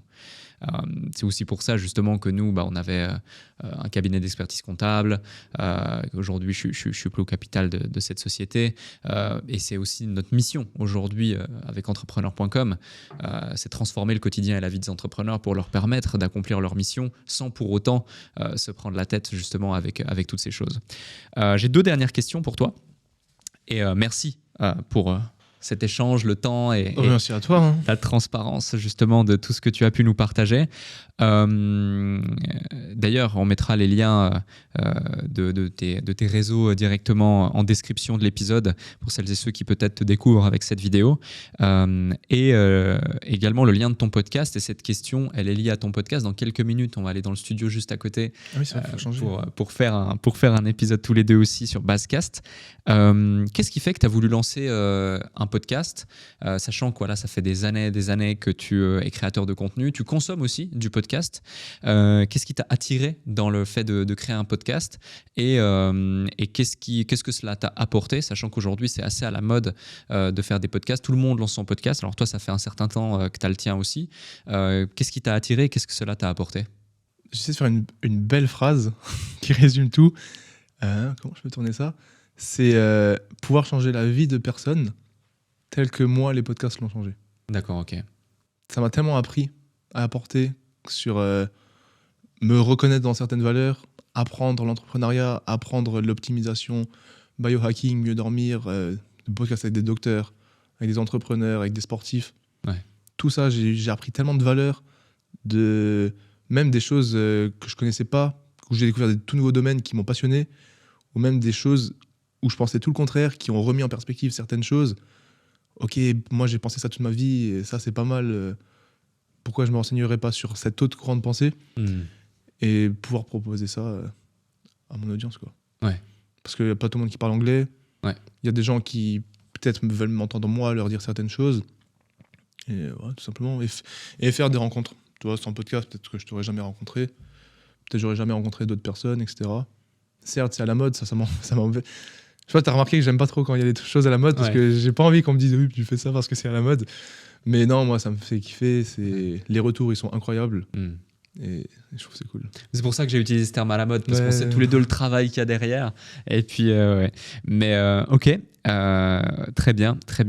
Et je te rejoins sur le fait que pouvoir rendre accessible une information inaccessible au plus grand nombre et leur permettre d'augmenter leur niveau de conscience sur certaines choses, apporter de la valeur et mécaniquement transformer leur vie ou en tout cas améliorer certaines strates de leur vie. Dernière question que je pose à chaque invité du podcast, c'est justement parmi tout ce que tu nous as partagé jusqu'ici, est-ce qu'il y a un truc, un déclic ou un élément qui a littéralement créé une transformation peut-être identitaire dans ta vie, que ce soit sur le plan professionnel comme personnel, que tu n'as pas encore partagé ici dans cet épisode ou que peut-être tu n'as pas encore partagé dans aucune interview, que tu aurais absolument envie de nous partager? Ça peut être une simple phrase, ça peut être une prise de conscience, ça peut être un événement marquant de ta vie, peu importe, tu as carte blanche pour le mot de la fin. Ça peut être un mot, mais tu sais que la dernière question que je pose, moi, c'est est-ce qu'il y a quelque chose une question que je t'ai pas posée, que tu aurais aimé que je te pose. Et ça ressemble un peu, ça m'a fait penser à ça. Ouais, c'est vrai. Ça peut être une citation, quelque chose. Tout ce que tu veux. Le déclic que tu as envie de partager. C'est dur. La signature que tu laisses sur ce podcast. J'ai le droit d'avoir une mini-réflexion là? Si tu veux. Ça va être coupé ou je vais être du tac au tac? Une phrase que j'aime beaucoup et que j'ai redit à plein d'amis ou autres et qui correspond à ma vision de la vie et mon mode de pensée. Je la dis en anglais ou en français? Dis-la en anglais si tu veux et traduis-la pour ceux qui parlent pas anglais. Be indifferent to what makes no difference. Soyez indifférent à ce qui ne fait pas de différence. Et ça, j'ai l'impression que c'est la philosophie de ma vie. Merci Olivier. Merci à toi pour ton temps et au plaisir.